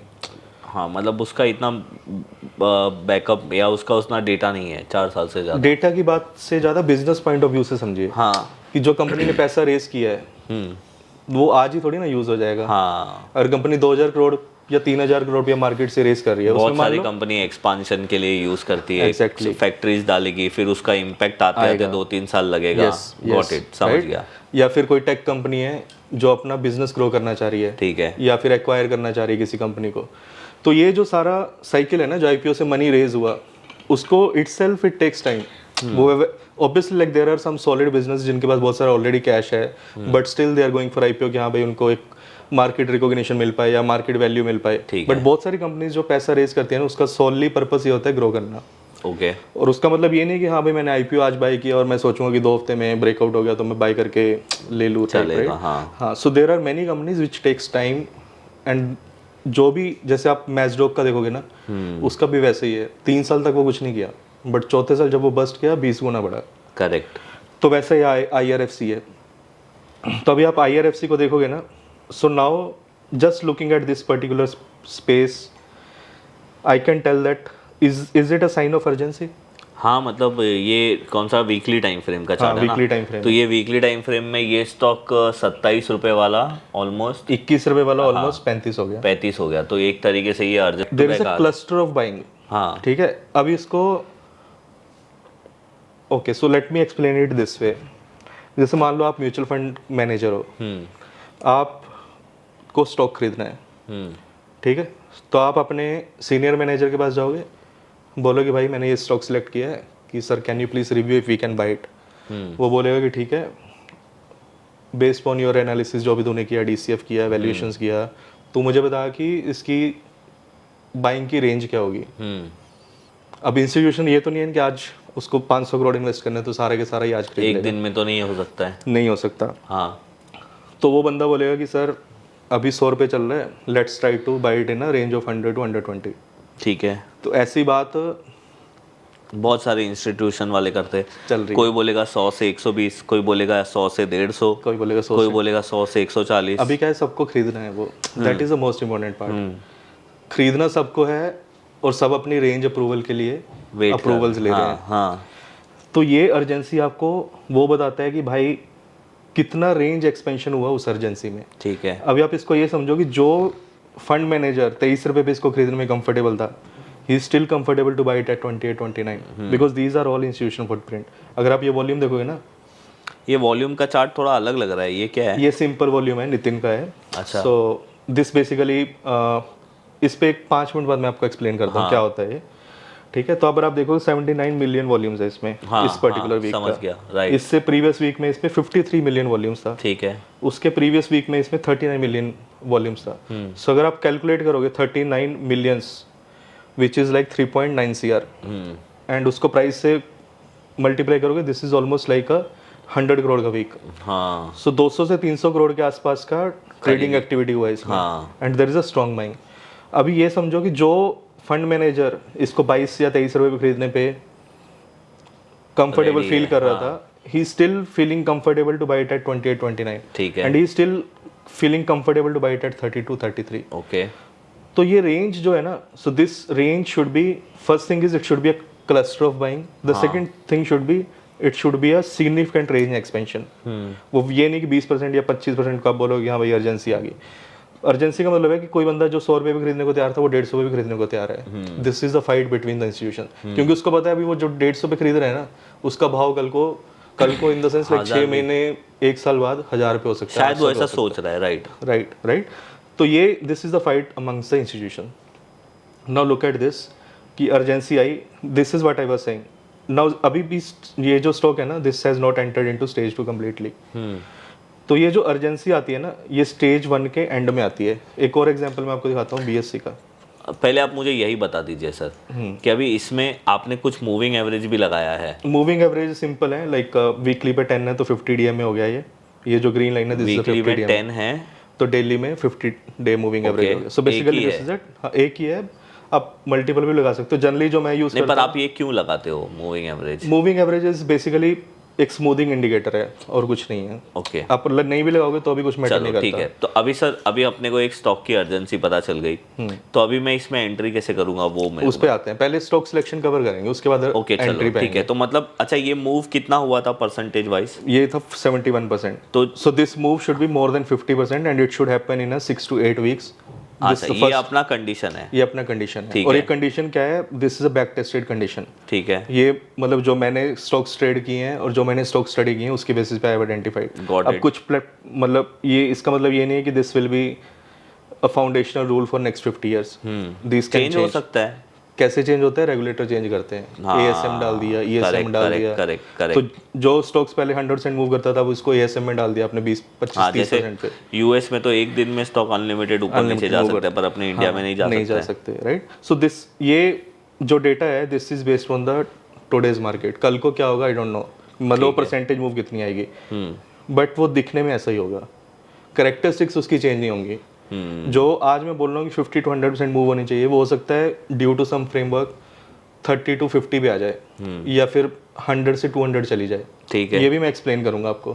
ठीक है, जो बेस टू बेस मूव होती थी ना पहले, ये मैंने एक आपको चार्ट में बताया है। So this E1 plus E2 plus E3, ये जो तीनों है ना एक्सपेंशंस, बेसिकली एक बेस से दूसरे बेस तक जब स्टॉक बढ़ा, ये आप एवरेज मूव जब कैलकुलेट करोगे 2018-19 के स्टॉक पे, this was somewhere between 80 to 100%। 2020-21 के बुल रन में कैलकुलेट करोगे, this was somewhere between 80 to 100%। आप ये 2023-24 के रन में कैलकुलेट करोगे, this has gone up significantly high. Now the stocks are making a move of 150% average. उसका रीजन क्या है? ये जब 150% की मूव आती है ना, पहले ये जो बेस होते थे ना, ये 4 से 8 हफ्ते के होते थे।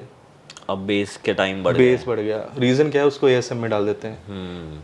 तो वो ASM 3 महीने तो मिनिमम लेता है। सो 12 वीक्स का बेस बनेगा ही बनेगा। और ASM में कोई स्टॉक 2% और कोई स्टॉक 5% जाते हैं। So basically you are killing that liquid, पूरा लिक्विड। हाँ, ये आपने बराबर बताया सर, ये मेरे एक स्टॉक में हुआ था, मैं नाम नहीं लूंगा पर हुआ था। हाँ, तो ये सारी रेगुलेटेड चीजें हैं। पूरा मोमेंटम टूट जाता है, बट अपने को, मैं आपकी बात समझ गया जो आप बोल रहे हो। मेरे कहने का पर्पस क्या है कि ये जो चीजें हम सीख रहे हैं ना, आपको ये आज की मार्केट पे अप्लाई करके रीवैलिडेट करना पड़ेगा अभी क्या हो रहा है।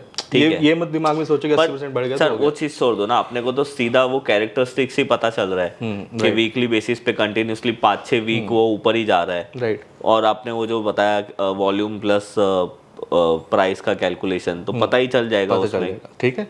तो पहले अपने को आइडेंटिफाई करना है, okay so we are now focusing only on stock identification. What to buy. हाँ, तो अभी समझो एक स्टॉक ने 70 to 80% का मूव दे दिया, तो उस दिन से लेके जितने भी टाइम का उसका बेस बन रहा है, वो मेरे वॉच लिस्ट में ही रहेगा। वॉच लिस्ट में रहेगा, मतलब yes. जैसे किसी स्टॉक ने 50% से 100% की मूव की और उसकी जैसे 50% से मूव बढ़ना शुरू हो रही है, तो वो मेरे वॉच लिस्ट में आ Watch list गया। में आ गया, तो मेरी एक अलग वॉच लिस्ट बनेगी, एग्जैक्टली, ये अलग वॉच लिस्ट बनेगी अलग कि watch list जिसको वॉच करना है उसकी वॉच लिस्ट बनेगी। यस राइट, ओके, समझ गया मैं। ठीक है। So this is nothing but lockout rally, हाँ, ठीक है। अभी हम सिर्फ क्या लॉकआउट रैली, लॉकआउट, LOCK, तो आपने इसका नाम क्यों ऐसा लॉकआउट रखा ये है? मैंने नहीं रखा, ये मतलब प्राइस एक्शन की टर्मिनोलॉजी में ऑलरेडी रखा हुआ है नाम। अच्छा। लॉकआउट रैली को बोलते हैं रैली ऑफ डिसबिलीफ। अगर आप ये देखोगे ना, किसी ने यहाँ पे एक्सपेक्ट किया होगा कि स्टॉक 70% बढ़ जाएगा, नहीं, and look at the move, मतलब इसने किसी को टाइम भी नहीं दिया होगा एंटर करने के लिए। सो this is all institution let's move, correct. ठीक है। ये सरप्राइज मूव्स हैं। तो ये जो सरप्राइज मूव्स आती है ना, this is the fight among the institution, कि लोगों को पता है कि IRFC का प्राइस बढ़ने वाला है and this is the best price to buy it. हाँ, मतलब उनको कुछ पता था जो हमें नहीं कुछ पता था, हाँ राइट, ठीक है, क्योंकि उनके पास बहुत सारे रिसोर्सेज हैं। That's what I am saying कि हमें, we are not someone who want to become the first buyer. हाँ, हम बन भी नहीं सकते। हाँ, we always want to become the second buyer, but we want to know कि जो हम बाय कर रहे हैं उसमें डिमांड है कि नहीं, पैसा बनेगा या नहीं, अर्जेंसी है या नहीं है, ठीक है। So this is urgency. So now ये आपको वीकली चार्ट पे तो दिख गया, ठीक है। Okay, so before we go there are multiple type of people in the market, ठीक है। पोजिशनल ट्रेडर्स होते हैं, स्विंग ट्रेडर्स होते हैं, इंट्राडे होते हैं, FN होते हैं। पोजिशनल वाला जो अर्जेंसी देख रहा है वो वीकली पे देख रहा है, करेक्ट। जो स्विंग वाला देखेगा उसको ये सेम अर्जेंसी डेली पे भी दिखेगी, ठीक है। अब आप स्विंग जब ट्रेड कर रहे हो तो I also want to trade it, I also want to trade this urgency. हाँ, तो आप यही रूल को डेली टाइम फ्रेम पे फॉलो करोगे ना? एग्जैक्टली, हाँ, समझ गया मैं सर, ठीक है। राइट। ये जो अर्जेंसी क्रिएट हुई है ना, मतलब ये फिक्स मत करो कि हाँ भाई मुझे वीकली पे 6-7 वीक का कैंडल्स देखना है। मेरे जैसा आदमी तो मंथली में भी ढूंढेगा ये, मंथली में ढूंढोगे, बट मंथली में रेयर मिलेंगे। 18 महीने नहीं मिलते हैं, हाँ, मिलते हैं। केन्स का आप दिखाता हूँ मैं आपको, तो जो सर मंथली में मिलेगा तो कितना बड़ा गेम होगा ये फिर? कितना बड़ा गेम है, बट उसमें ये है कि मंथली जब अब 6-7 मंथ्स का ऑलरेडी एक स्टॉक बढ़ चुका है ना, उसके जो बाकी का टाइम पीरियड बचा ना वो थोड़ा कम है, क्योंकि 1.5 साल के आसपास ही होती है एक स्टॉक्स की जो पूरी जर्नी होती है, जिसमें मतलब उसका साइकिल अपन बहुत बड़ा मिस कर हाफ साइकिल आप ऑलमोस्ट मिस कर जाओगे। हाँ, तो weekly is the best time, weekly is the best time frame, correct, ठीक है। So this is the urgency which you want to see. मैं तो क्वार्टरली भी सोचने वाला था, पर अभी आपने बोल दिया तो मैं समझ गया, वो कॉन्सेप्ट समझ गया। जैसे ऑटो सेक्टर 2.5 साल चला, है ना, तो 2-2.5 साल में 2 उसका साल के आसपास रिटायर हो जाता है, खत्म हो गया। 2022 में ब्रेकआउट किया था, अभी तो वो डाउन हो गया, राइट। करेक्ट। तो सारे सेक्टर की जो मूव्स आती है ना वो 18 to 24 मंथ्स के बीच में रहती हैं, करेक्ट, ठीक है। तो अभी अपने को समझ में तो आ गया कि भाई जितने भी स्टॉक्स हैं अर्जेंसी जिनमें है ना, those are the stocks which we are going to target. एक मेरे को और एक एग्जांपल दो, हाउ व्हाट टू ट्रेड वाले का। हाँ, और जैसे आप BSC बोल रहे थे शायद, या कोई और भी। ये देखो BSC में ये मैंने ये भी ट्रेड किया था, ये मैंने लाइव ट्रेड डाला था अप्रैल में, 444 पे लिया था मैंने ये। तो आप पूछ रहे थे ना कि ये मूव आने से पहले कैसे कैप्चर करना है, उसका एक अलग फ्रेमवर्क है।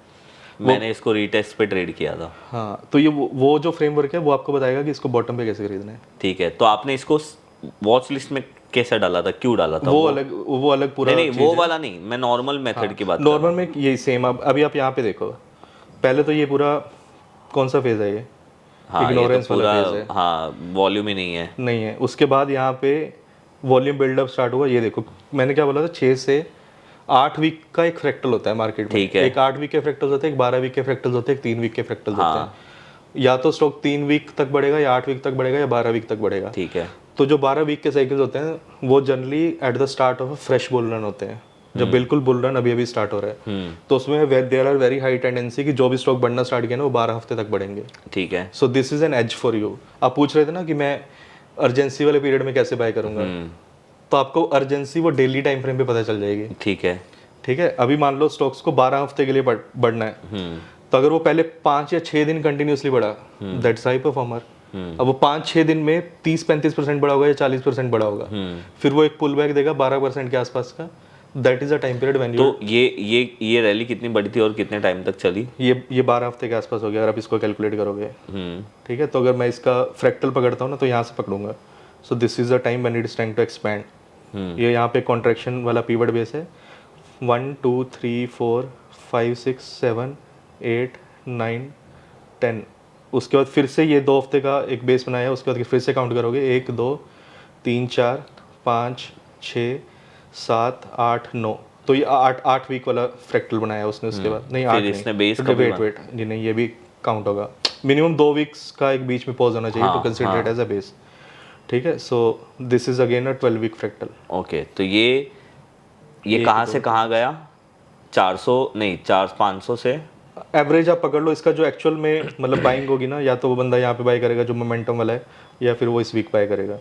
तो 600 से ऑलमोस्ट 2200-2300 तक गया है। हाँ, तो ये तभी हमारे वॉच लिस्ट में आया? नहीं, वॉच लिस्ट में यहाँ पे आएगा। ओके, ये आपके 6-7 कंटिन्यूसली ग्रीन वीक्स आ गए ना already. So this is when it comes to your watch list. आप उसके बाद आपको बाय करना है इसको। ठीक है, ठीक है, फिर हमें डेली टाइम फ्रेम में जाके बाय करना है। डेली टाइम फ्रेम पे आप बाय करोगे। ठीक है, ऐसे ही बहुत सारे स्टॉक्स हैं जिनमें यही सेम चीज़ आपको दिखेगी। ये देखो 1 2 3 4 5 6 कंटिन्यूसली ग्रीन। ये कौन सा स्टॉक था? इरकॉन। ओके, ठीक है, वही सेम चीज़ आप अप्लाई करो। जो बंदा 40 पे खरीदने के लिए कंफर्टेबल है, वो उसके 50% हाई पे भी खरीदने के लिए कंफर्टेबल है। So this range should be decent, big enough, around 50%, and you should see a continuous buying for 6 weeks out of 8 weeks, अगर वो 8 वीक का फ्रैक्टल फॉलो कर रहा है।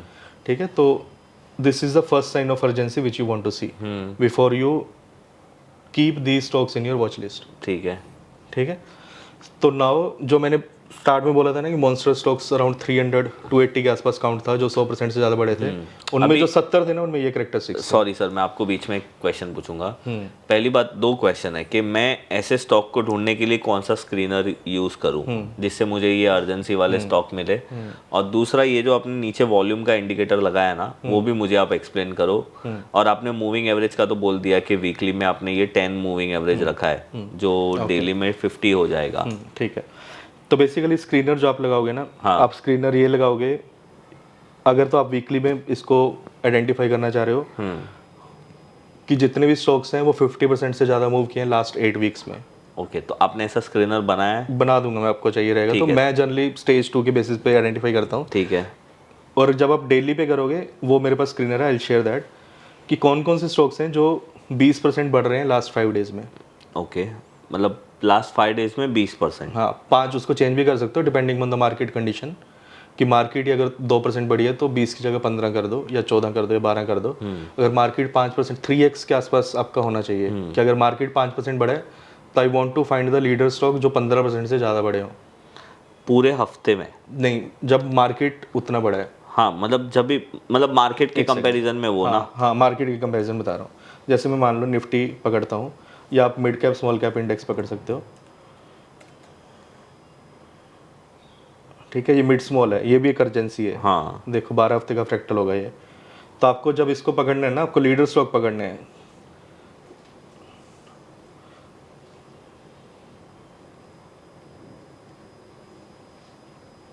जैसे ये सारे स्टॉक्स हैं जो मैंने ट्रेड किए हैं लास्ट 1 ईयर में, जैसे IRF, इरकॉन, रेडटेल वगैरह जो मैं बता रहा हूँ ना। हाँ, तो मार्केट जब ऐसी बढ़ेगी ना, हाँ, this is the time when you start to see the leader stocks. Okay, तो इस टाइम पे अगर ये नंबर ऑफ डेज काउंट कर लो, ठीक है, और ये परसेंटेज मूव काउंट कर लो, तो आपको इसका 3x का एक स्क्रीनर लगाना है। अगर कि पूरा इंडेक्स 5% बढ़ गया इतने टाइम पीरियड में, तो कौन कौन से ऐसे स्टॉक्स हैं जो 20% बढ़े हैं, तो ऑब्वियसली वो लीडर है ना। करेक्ट। अगर इंडेक्स 5% बढ़ा, मेरा स्टॉक 20% बढ़ा, then it has high tendency कि अगर इंडेक्स 10% बढ़ेगा, it will do another 50%। Correct. ठीक है, तो वो सारे लीडर स्टॉक्स होते हैं। ये मैं बताता हूँ बाद में। स्कैन कब रन करना है वो बहुत इंपॉर्टेंट है। ठीक है, अब अननेसेसरली रोज स्कैन्स मत रन करो। ओके। उससे क्या होगा, लीडर्स प्रोफाइल थोड़ी ना चेंज हो जाएगी। जो आज लीडर, जो इसको इंस्टीट्यूशन आज बाय कर रहा है, वो कल उसको छोड़ थोड़ी देगा। तो आप कल को नया स्टॉक ढूंढने क्यों जाते हो? ठीक है ना। जब मेरा माइंडसेट, मुझे पता है कि मुझे कौन से स्टॉक खरीदने हैं जिसमें इंस्टीट्यूशन भाग रहा है उसके पीछे, ठीक है, तो उनकी अर्जेंसी तो चेंज नहीं हो जाएगी ना कल या परसों में। तो मेरे को स्कैन रोज क्यों रन करने हैं? I just need to know कि कौन कौन से स्टॉक्स में मूव आ रही हैं एंड वो कब आ रही है। उसके लिए मुझे स्पेसिफिक टाइम पीरियड पे स्कैन्स रन करने हैं टू आइडेंटिफाई द लीडर्स। ठीक है। ठीक है, तो बीएससी हमने कवर किया, आईआरएफसी हमने कवर किया। Now let's come to same principle now apply to the IPOs also. ये आईपीओज में क्या होता है, because there is no big ignorance phase, this base is itself called as ignorance phase. Okay, ठीक है, इसको आईपीओ बेस बोलते हैं। तो आईपीओ जब लिस्ट होता है वो दो चीज करेगा, या तो ऊपर जाएगा या नीचे जाएगा। ठीक है, हम ये हमने डिस्कस किया है urgency during the expansion. Clear? जो हमने बात किया वो एक्सपेंशन की बात की है कि एक्सपैंड कर रहे हैं तब अर्जेंसी कैसे दिखती है। Correct. This urgency you should be able to find during the compression also. Okay. ठीक है, अर्जेंसी एक्सपेंशन में कैसे दिखती है, आपके 6 से 8 ग्रीन वीक्स होते हैं। सेम कॉन्सेप्ट में अगर आप स्विंग ट्रेडर हो तो 6 से 8 ग्रीन डेज होंगे या 5 से 6 ग्रीन डेज होंगे आउट ऑफ 8। करेक्ट। ठीक है, when I am saying 6 out of 8 that means 8 हफ्ते में आपको देखना है 6 ग्रीन वीक्स हैं या नहीं है। ठीक है। ओके। द सेकंड थिंग, अगर आप स्विंग ट्रेडर हो तो चेक करो 5 से 6 ग्रीन डेज हैं या नहीं है आउट ऑफ 8 करेक्ट या 10। ठीक है। 8-9 पकड़ लो। बेसिकली क्लस्टर ऑफ बाइंग होनी चाहिए। मेरे कहने का मतलब ये है। और इस 5-6 ग्रीन डेज में stock should make a move of at least 3x than the index, general index. ठीक है। अगर इंडेक्स 2% बढ़ रहे हैं then I am looking for stocks which are up let's say 12% और 13%। Okay. अगर index itself is up 4% now then I'm not looking for stocks which are up 12%. Okay. I'm looking for stocks which are up 15 to 20% now. ठीक है। Now second case is urgency within the base. अभी आप इसको कैसे define करोगे कि base के अंदर अर्जेंसी है या नहीं है? ओके। आप बताओ अपने मतलब सोच के, या मैं ऑडियंस से भी पूछना चाहूँगा। मतलब एक बड़ा कैंडल आएगा, बहुत सारे कंसर्न। अर्जेंसी का कॉन्सेप्ट क्या है? टाइम। हाँ। टाइम के बेसिस पे सोचो कि वो बेस कैसा होना चाहिए कि मैं उसमें टाइम को एनकैप्सुलेट कर सकूं। बड़ा बेस होना चाहिए, छोटा बेस होना चाहिए? बड़ा होना चाहिए। छोटा होना चाहिए। छोटा होना चाहिए। अर्जेंसी की डेफिनेशन क्या है? जल्दी समझ बाइंग गया। आ रही है उसमें। मतलब आप ये बोल रहे हो कि पहले एक बड़ा एक्सपांशन होना चाहिए, उसके बाद जो बेस है वो छोटा होना चाहिए और फिर से वापस से एक्सपांशन होना चाहिए। फिर से एक्सपेंशन होना चाहिए। करेक्ट। बेस अब बड़ा या छोटा किस डायमेंशन में होगा? विड्थ वाइज बड़ा होगा या फिर लेंथ वाइज बड़ा होगा? जब हम बोलते हैं कि लेंथ वाइज बड़ा है, इसका मतलब क्या है? एक स्टॉक टाइम स्पेंड कर रहा है बहुत सारा। हाँ हाँ। तो उसमें उतनी अर्जेंसी नहीं है। करेक्ट।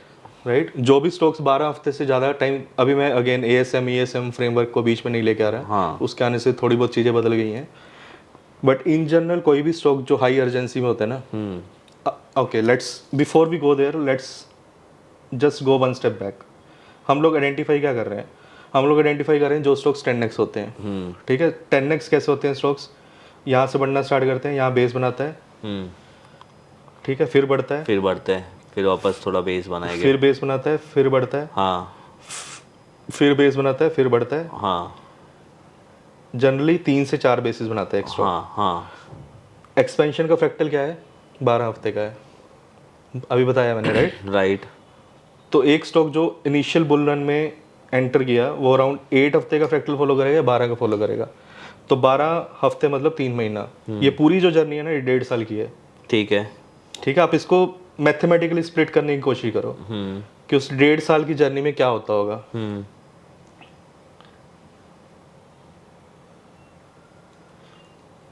ठीक है, ये पूरी 1.5 साल की जर्नी है। हाँ। अभी हम 1.5 साल की जर्नी को स्प्लिट कर रहे हैं। ठीक है। तो ये अगर 3 एक्सपेंशन हो रही हैं तो 9 महीने तो इसी में बीत गए। हाँ। ठीक है, ये 12 हफ्ते का फ्रैक्टल है, मान लो ये भी 12 हफ्ते का फ्रैक्टल है। नाउ मार्केट मैच्योर हो चुकी है, लेट्स से ये 8 हफ्ते का फ्रैक्टल बना। ठीक है, लास्ट वाला छोटा ही बनेगा, थोड़े छोटे होते जाते हैं। हाँ। उसके बाद 3 हफ्ते के हो जाते हैं, फिर बियर मार्केट में जाना स्टॉक स्टार्ट कर देते हैं। हाँ। ठीक है, तो ये फर्स्ट मूव आई, this is a first expansion, this is a second expansion, this is a third expansion, then there will be fourth expansion which again could be either 3 week or 8 week। ठीक है। ठीक है, तो हम expansion के time period को सिर्फ calculate करते हैं। अगर मेरे 2 फर्स्ट साइकिल 12-12 हफ्ते के हैं, 3 महीना 6 महीना, इन दोनों को मिला के लेट्स से अनदर 3 महीना, तो 9 महीना हो गया। अभी टोटल जो बुल रन में एक स्टॉक रहता है वो होता है 18 to 24 मंथ्स के आसपास। हाँ। ठीक है, तो 18-24 मंथ्स में से उसने ऑलमोस्ट 9 to 12 मंथ एक्सपेंशन में बिताए हैं। तो बाकी का कंप्रेशन क्या होगा? It will be again the same size. वो 8 से 12 हफ्ते के लिए कंसोलिडेट करेगा या 4 से 8 हफ्ते के लिए कंसोलिडेट करेगा, या तो 7वें 8वें हफ्ते में ब्रेकआउट देगा या एट मैक्स 12 हफ्ते में देगा। अगर वो 12 से 16 या 17 पे जा रहा है, व्हाट डज दैट मीन कि उसमें अर्जेंसी नहीं है अभी। ठीक है, अगर उसमें अर्जेंसी है तो ये बेस का डेप्थ भी कम होगा, प्लस जो बेस का टाइम पीरियड जितना वो ले रहा है वो भी कम होगा। तो आप जितने भी केसेस देखोगे ना, अगेन ASM ESM आने से थोड़ा सा चेंज हो गया है, बिकॉज मतलब उसका साइकिल है कि 3 महीने तक स्टॉक्स नहीं, लिक्विडिटी नहीं होती उसमें। So instead of 12 weeks it can take let's say 13.5 weeks, but वैसा नहीं होगा 12 हफ्ते वाले 24 हफ्ते तक आप वेट कर रहे हो, तो फिर खत्म ही होगा ना उसमें फिर अर्जेंसी नहीं है अभी। ठीक है, फिर then let it break out, उसके बाद आप सिर्फ उसको स्विंग में ट्रेड करो। ठीक है, ठीक है, सो नाउ ये कॉन्सेप्ट इतना क्लियर हो गया अभी अपना। ठीक है, सो नाउ लेट्स अंडरस्टैंड, ये हमने एक्सपेंशन के बारे में पढ़ा कि ये जो एक्सपेंशन है वो 12 हफ्ते की होती है। Now we can split this expansion into multiple part, we can split this base also into multiple parts. ठीक है, ठीक है, अभी हमारी जर्नी स्टार्ट हो रही है। एक 10x को स्प्लिट किया हमने, कैसे स्प्लिट हुआ, इसमें स्प्लिट हुआ। ठीक है, now we are trying to split this also. ठीक है, इसको भी स्प्लिट कर सकते हैं, इसको भी स्प्लिट कर सकते हैं, इसको भी स्प्लिट कर सकते हैं, और इनके अंदर जो बेसिस बनते हैं ना, उनको जनरली फ्लैगिश टाइप के होते हैं। वो छोटे छोटे फ्लैग बनते हैं, लाइक 8 से 10 दिन का, या 2 TBC भी बनेगा 10 से 12 दिन का। ये जो होते हैं ये बड़े होते हैं, ये 8 से 12 हफ्ते के होते हैं, ये 8 से 10 दिन के होते हैं। ठीक है, हाँ, ठीक है, so now let's go back to our example of Kaynes पे भी आ सकते हैं। Let's try to explain it through the IRFC। यहाँ पे आप देखो, ये डेली टाइम फ्रेम का ये chart। डेली टाइम फ्रेम का। ओके, ठीक है, ये अर्जेंसी है, हाँ, अर्जेंसी के बाद बेस बनना स्टार्ट हुआ। हाँ। नाउ लेट्स सी कि उसका डेप्थ कितना था। ये जो जनरली बेस की डेप्थ होती है ना, आइडियल सिनेरियो में it's between 18 to 26%। Okay, this has gone down around 31%। ठीक है, जो बेस्ट होंगे ना वो आपको 18 से 26% के आसपास बेस होते हैं। ठीक है, नाउ उसके बाद क्या हुआ, it started to grow up. Now because this base was faulty. ठीक है, ओके, लेट्स से बेस बनता क्यों है, यहाँ पे सेल कर रहे हैं इंस्टीट्यूशंस, इसलिए प्राइस गिर रहा है, या क्यों गिर रहा है ये प्राइस? बस उनका बाइंग स्टॉप हो जाते हैं। एग्जैक्टली 99% पीपल यही नहीं समझ पाते हैं। नहीं, देखो, स्टॉक का प्राइस नीचे 2 रीजन से गिरता है। या तो सेलिंग ज्यादा है बाइंग से, या फिर बाइंग कम है सेलिंग से। बाइंग, हाँ राइट, बाइंग कम है हाँ, सेल से, राइट। क्योंकि जो आपने पहले बोला कि भाई एक म्यूचुअल फंड वाला 100 से 150 में लेना चाहता है, अब 160 हो गया या 150 की रेंज आ गई, तो वो अपनी बाइंग स्टॉप कर देगा। और वो स्टॉप कर देगा तो जो डिमांड थी वो बंद हो गई, और डिमांड थी वो बंद हो गई तो प्राइस ऊपर जाना बंद हो जाएगा, तो धीरे धीरे नीचे प्राइस आएगा। यस, तो यहाँ पे क्या होता है, ये जो बेस बनते हैं ना, इसका मतलब ये नहीं कि इंस्टीट्यूशन ने भी बेचना सेल कर दिया। इसका मतलब ये है कि अभी इंस्टीट्यूशंस बाय नहीं कर रहे। और हमारे बाइंग से तो ऊपर जाता नहीं है, अपनी बाइंग से नीचे आता है। क्योंकि जिसने 150 पे लिया, अभी अगर वो 145 पे आ गया, he will start to panic. किसी ने MTF में लिया है, किसी ने MTF, हाँ राइट, बहुत सही बात बोली आपने।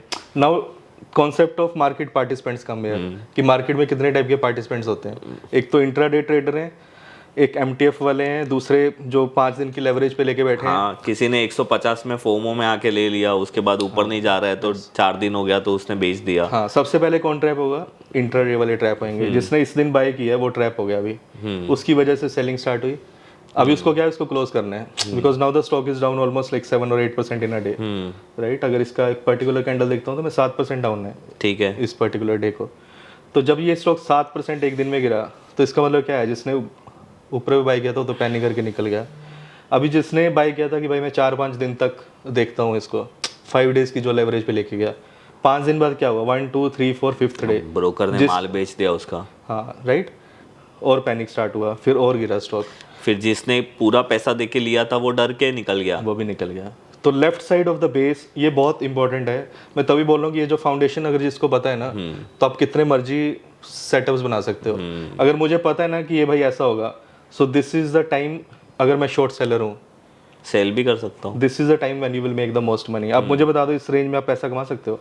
नहीं कमा सकते। The high volatility period will always be at the top. अगर आपको 7-8% वाली सेल मूव कैप्चर करनी है, so these are the first 3 और 4 डेज जिसमें आप कैप्चर कर सकते हो। एक हफ्ते बाद वो काउंटर ही ड्राई हो जाएगा क्योंकि रिटेल निकल गए और इंस्टीट्यूशन बाय नहीं कर रहा है। ऑब्जॉर्व अभी बस वो रिटेल के बीच में फ्रिक्शन टाइम चल पास रहा चल है, रहा है। टाइम पास चल रहा है। तो ये ऐसे सेटअप्स बनते हैं। अगर आपको फाउंडेशनल नॉलेज सही है ना, so this is I know कि अगर मुझे किसी भी चीज को शॉर्ट करना है तो I will only be shorting it in the first 2 और 3 डेज। बराबर है। उसके बाद तो उसमें वॉलेटिलिटी कम हो जाएगी, मूव्स छोटी हो जाएंगी and it will start to contract. तो जो बेस की जो लेफ्ट साइड है ना, वो हमेशा हाईली वॉलेटाइल होती है। ठीक है, ये मैंने पहले भी 2-3 बार बोला है, but still like the core ये सारे ना कोर कॉन्सेप्ट्स हैं। अगर आपको पता है कि एक्सपेंशन कैसे बनती है, बेसिस कैसे बनते हैं, तो सेटअप्स आर अनलिमिटेड, आप कितने भी सेटअप बना सकते हो। ठीक है। Now look at what happened here, because as I said this is not a crisp base. ठीक है, ये अर्जेंसी आई, बट इस बेस में अर्जेंसी अभी तक नहीं है। ठीक है। हाँ, it's a very loose base, जिस 31% स्टॉक डाउन है। I think it would have taken time भी ज़्यादा लिया होगा इसने। शायद वो टाइम पे मार्केट खराब होगा, हाँ, खराब होगा मोस्ट प्रोबेबली, या that will be the reason. इसीलिए उसको टाइम लग गया ज़्यादा। तो आप देखोगे 104 डेली बार्स हैं इसमें। ठीक है, 12-7-84, तो ऑलमोस्ट 12 वीक से ज़्यादा है ये। 7-14-21-15 वीक के आसपास का बेस है ये। ठीक है। 15-7-102, राइट। तो 104 दिन लिया इसने फर्स्ट बेस में से ब्रेकआउट करने के लिए, and this attempt is fail. This is the base which is showing you the urgency now. Correct. ये बहुत ही मतलब crisp अपना base बेस के अंदर से बेस बना, बेस के ऊपर बेस बना। ठीक है, इसको बोलते हैं बेस ऑन बेस पैटर्न्स। तो नाम दिए जाते हैं इन सब पैटर्न्स को, बट आपको अंडरस्टैंडिंग होनी चाहिए कि बेस ऑन बेस क्यों बन रहे हैं। फर्स्ट एक बेस में तरीके उतनी से ये अर्जेंसी नहीं छोटा है। कप एंड हैंडल है। हाँ, वो भी बोल सकते हो। ठीक है, पर कप एंड हैंडल का भी तो वही कॉन्सेप्ट है, वही लॉजिकली लॉजिक है। हाँ, डबल बॉटम हो गया, कप एंड हैंडल हो गया, these all are continuation patterns. Right. तो ये कंटिन्यूएशन पैटर्न्स हैं, base on base is a continuation pattern. ठीक है। तो इसके बाद यहाँ पे देखो कितनी सही अर्जेंसी आई है। हाँ, ठीक है, अर्जेंसी का मतलब क्या होता है? जो बेस जब बन गया ना, उसके बाद एक पिवट बेस बनेगा यहाँ पे। This is when you will be buying, this is when I bought it. अच्छा, मतलब एक बड़ा कैंडल आएगा, उसके बाद मल्टीपल छोटे कैंडल आएंगे और वो छोटे कैंडल के हाईस के ऊपर आप एंटर करोगे। तो बेस होते हैं 3 टाइप के जो आपको बाइंग अपॉर्चुनिटी देते हैं, एंट्री पॉइंट जो बोलते हैं ना हम लोग, उसको हम लोग कवर करेंगे। लो चीट होता है, एक चीट होता है, एक पिवट बेस होता है। ठीक है। लेट्स स्लोली वहाँ पे जाते हैं, बस 15 मिनट लगेंगे हमें वहाँ पहुँचने के लिए। तो अभी आपने क्या किया, यही जो हम बात कर रहे थे पोजिशनल स्विंग के लिए, राइट। तो जो पोजिशनल वाला होगा वो पोजिशनल के बेसिस पे अपनी अर्जेंसी फाइंड करेगा वीकली टाइम फ्रेम पे। जो स्विंग वाला होगा वो स्विंग पे अपनी अर्जेंसी फाइंड करेगा। ठीक है। तो स्विंग की अर्जेंसी मुझे यहाँ पे दिख गई कि भाई ये स्टॉक ने यहाँ पे एक अच्छा मूव दिया है with high volume, now this should comes into my radar. ठीक है। या फिर एक और भी आप एग्जांपल ले सकते हो, ये एक urgency I, now this will enter into my watch list again. अगर मैंने यहाँ पे इसको ट्रेड नहीं किया ना, ये भी एक लॉकआउट रैली है। हाँ, मतलब ये छोटे टाइम फ्रेम में, डेली टाइम फ्रेम में लॉकआउट रैली है। ये भी 8 वीक का होगा ऑलमोस्ट फ्रैक्टल, अगर आप देखोगे ना। So this will be I think again similar time frame के आसपास होगा। अगर मैंने ये मिस कर दिया पूरा, इसका मतलब ये नहीं कि अभी मुझे इसको लेना ही नहीं है। आई विल स्टिल वेट कि हाँ भाई ये कैसे कॉन्ट्रैक्ट करता है। तो ये कॉन्सेप्ट में मूविंग एवरेज क्या काम कर रहा है आपका? जो मूविंग एवरेज का कुछ ज़्यादा सिग्निफिकेंस नहीं, मैं इसको हटा भी सकता हूँ। Again like this is just for your own. तो ये जो दूसरा इंडिकेटर यहाँ पे दिख रहा है वो क्या है? Which जो indicator? वो जो ये ग्रीन lines? कलर का। ये 10 and 20 EMAs है। ओके, 10 and 20 हाँ, तो इन जनरल बोला जाता है, again like this can change in the future because of some frameworks, we don't know, but in general बोला जाता है कि ये जो E1 या E2 या E3 एक्सपेंशन है ना, most of these expansions will consolidate at 10 and 20 EMAs। Okay, इसलिए वो लगाते हैं, इसलिए अपने को पता चले कि बेस वहाँ पे बना। बट इसका मतलब ये नहीं कि जब तक वो 10-20 पे नहीं आएगा तब तक मैं खरीदूंगा ही नहीं। हाँ, अगर वो बेस बना है आपको लिक्विडिटी के बेसिस पे खरीदना है। जैसे ही यहाँ पे सप्लाई एब्जॉर्प्शन हो गया, वॉल्यूम्स बिल्कुल छोटे होते जा रहे हैं, that is when you will try to enter. Got it, समझ ठीक गया। है, एक मैं आपको बता देता हूँ, स्लाइड में मैंने बहुत एक सही चीज लिखी है। ये ना सबको अपने डेस्क पे डाल के रखनी चाहिए, whoever is trading based on the price action। ठीक है। I want to buy only those stocks which are very high in demand and now available at the lowest supply। ठीक है। ठीक है, हमने अभी तक क्या आइडेंटिफाई किया है? हाई डिमांड आइडेंटिफाई की है। हाँ, अभी हम किस तरफ बढ़ रहे हैं? लोएस्ट सप्लाई की तरफ। लोएस्ट सप्लाई आपको क्या दे रही है, एंट्री पॉइंट दे रही है, सेकंड थिंग, और लो रिस्क भी मिल रहा है। लो रिस्क मिल रहा है। वीसीपी क्या है, this is what VCP is. ठीक है, स्टॉक्स की डिमांड आइडेंटिफाई करने का तरीका है लॉकआउट रैलीज। ये आपको देगा कि कौन से स्टॉक्स आपको ट्रेड करने हैं, ठीक है, कब ट्रेड करने हैं, उसका आंसर आपको यहाँ से मिलेगा। ठीक है। तो अभी बेसिकली क्या है, अगेन जो हमने पार्टिसिपेंट्स की बात की, so now we are moving towards when to buy. What to buy में क्या है, आपको वही बाय करना है जहाँ पे अर्जेंसी है। ठीक है। द नेचुरल टेंडेंसी और natural urgency always exist in IPOs. तो आईपीओस में एक नेचुरल अर्जेंसी है ही है, because of the young blood in the street and everyone wants to own that pie. Okay. Second is, जो आप अगर नॉन आईपीओ स्टॉक्स को ट्रेड कर रहे हो, you will always look out for the urgency. Swing trade कर रहे हो, you will look out for the urgency. ठीक है। ठीक है, now we are going to when to buy. तो व्हेन टू बाय में आप मुझे ये बताओ, सप्लाई लीस्ट कहाँ पे होती है? जब बेस का लास्ट बॉटम स्टेज होगा। हाँ, राइट। तो सप्लाई लीस्ट होती है at the bottom of the base. हाँ, करेक्ट, परफेक्ट। सर आप ये जो सारी चीज़ें बता रहे हो ना, मुझे बहुत सारे आइडियाज़ आ रहे हैं, क्योंकि कभी कभी मेरी एंट्रीज थोड़ी महंगी हो जाती है। तो अभी आपके आइडिया से मेरी एंट्री सुधर सकती है। हाँ, महंगी भी हो, बट वही मेन बात ये है कि आपके ऊपर आपको भी मिलना चाहिए बेचने वाला। हाँ, बस वही बात है। ठीक है, एक यहाँ पे होती है, सेकंड होती है when stock is making a new high. Okay. क्योंकि यहाँ पे अभी कोई सेलर नहीं है, हाँ, जिसने बेचना था वो बेच चुके, राइट। तो अगर यहाँ पे जाते हैं तो या तो आपको लोएस्ट सप्लाई यहाँ पे मिलेगी इस एरिया में, हाँ, या फिर आपको लोएस्ट सप्लाई इस एरिया के आसपास मिलेगी। करेक्ट। ठीक है, या तीसरी आपको यहाँ पे मिलेगी इस एरिया में, करेक्ट, जहाँ पे अभी सेलर्स एब्जॉर्ब हो चुके हैं। Correct. Same is the case here. हाँ, सब ये तो स्टेज रिपीट ही हो रहा है। ये वीसीपी बन गया बेसिकली, ये 3D वीसीपी है, ये डबल बॉटम बोल सकते हो आप। तो बेसिकली ये बेस फॉर्मेशन जो होती है ना, कप एंड हैंडल, ये सब वो सब, उसका जो फंडामेंटल रीजन है वो यही है कि now supply is getting absorbed from the left side to the right side. ठीक है, सो ओके, सो हमने पहले स्टार्ट किया था, try to solve the most complex problem at your hand. आपको ये चारों में से ना एक एक चीज सॉल्व करते जाना पड़ेगा, so that you can improve the other one. तब आपका परफेक्ट प्लान बनेगा। हाँ, राइट। सो सबसे पहले इसको सॉल्व करने की कोशिश करो, how much to buy. Okay. आप इसको फिक्स कर लो कि भाई मुझे जब मेरे ट्रेड्स चल रहे हैं तब मैं 1% एक्यूटी एट रिस्क पे ट्रेड करूंगा। जब मेरे ट्रेड्स नहीं चल रहे, मतलब रिसेंटली ट्रेड आपके चलना बंद हो गए, तब आप 0.5% रिस्क पे ट्रेड करोगे। जब कंटिन्यूसली आपके 4-5% ट्रेड्स लॉस मेकिंग हो गए और आपको लग रहा है कि हाँ मार्केट कंडीशन अभी खराब हो गई, then reduce your risk to 0.25 और 0.125। 0.25 मतलब आप अपने पूरे कैपिटल का बोल रहे हो? पूरे कैपिटल का बोल रहा हूँ। Got it. ठीक है, 0.25, 0.50 और 0.1। यस, अगर आपका मान लो 10 लाख का पोर्टफोलियो साइज है या ट्रेडिंग अकाउंट है, तो जब आपका सब कुछ सही चल रहा है, you will keep on trading at 10,000 risk. मतलब पर ट्रेड में आई विल टेक 10,000 का रिस्क। फिर अगर नहीं चल रहा है तो 5,000, फिर और भी बैक टू बैक खराब हो रहा है तो 2,500। हाँ, तो ऑटोमेटिकली आप अपना लॉस कम कर रहे हो। एग्जैक्टली। फिर कभी कभी ऐसा होगा कि बिल्कुल ही मार्केट खराब हो गया, अब आप 1250 रुपए के रिस्क पे ट्रेड करना स्टार्ट करो। जब ये चलना चले स्टार्ट, आपकी एक्टिविटी आप बोल रहे हो कि चालू रहने देना, वो भी डिपेंड करता है, क्योंकि मार्केट कम कर, स्लो डाउन होना पड़ता है। जैसे मार्केट खराब होती है, आपको भी स्लो डाउन होना पड़ता है। ठीक है, ठीक है। तो इसको पहले ये प्रॉब्लम को सॉल्व कर लो। इसमें आपको मैथमेटिकली कुछ प्रॉब्लम नहीं होनी चाहिए। फिर आपके पास 3 ही बचती हैं। 3 में से भी ये भी फिक्सेटेड है, व्हेन टू बाय। हाँ, व्हेन टू बाय तो फिक्स है। ठीक है, आपको सिर्फ 2-3 पॉइंट्स हैं जहाँ पे आप बाय करोगे, राइट। ये रहा, ये 3 पॉइंट्स हैं जहाँ पे आप बाय करोगे, या तो लो चीट पे बाय करोगे, या चीट पे बाय करोगे, या पिवट बेस पे बाय करोगे। ठीक है, ओके। ठीक है, ये बॉटम कोई नहीं आइडेंटिफाई कर सकता। सो सेइंग कि हाँ भाई मुझे पूरे बॉटम पे बाय करना है, it's little risky, but there will be time कि आप बिल्कुल ही start of the right side जब बनना स्टार्ट हुआ वहाँ पे बाय करना स्टार्ट कर दो। ओके। तो ये भी 3 सिंपल चीजें हैं। Basically I am buying on the right side of the base. ठीक है, या तो यहाँ बाय कर रहा हूँ लो चीट में, या चीट पे कर रहा हूँ, या पिवट बेस पे कर रहा हूँ। ठीक है, ये 2 कॉम्प्लेक्स जब आपने प्रॉब्लम सॉल्व कर ली, ठीक है, अब इसके बाद क्या है, you will move to the next complex problem, what to buy, when to sell।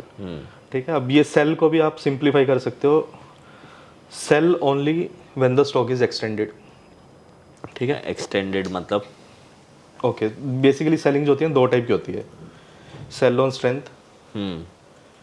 Cell on weakness.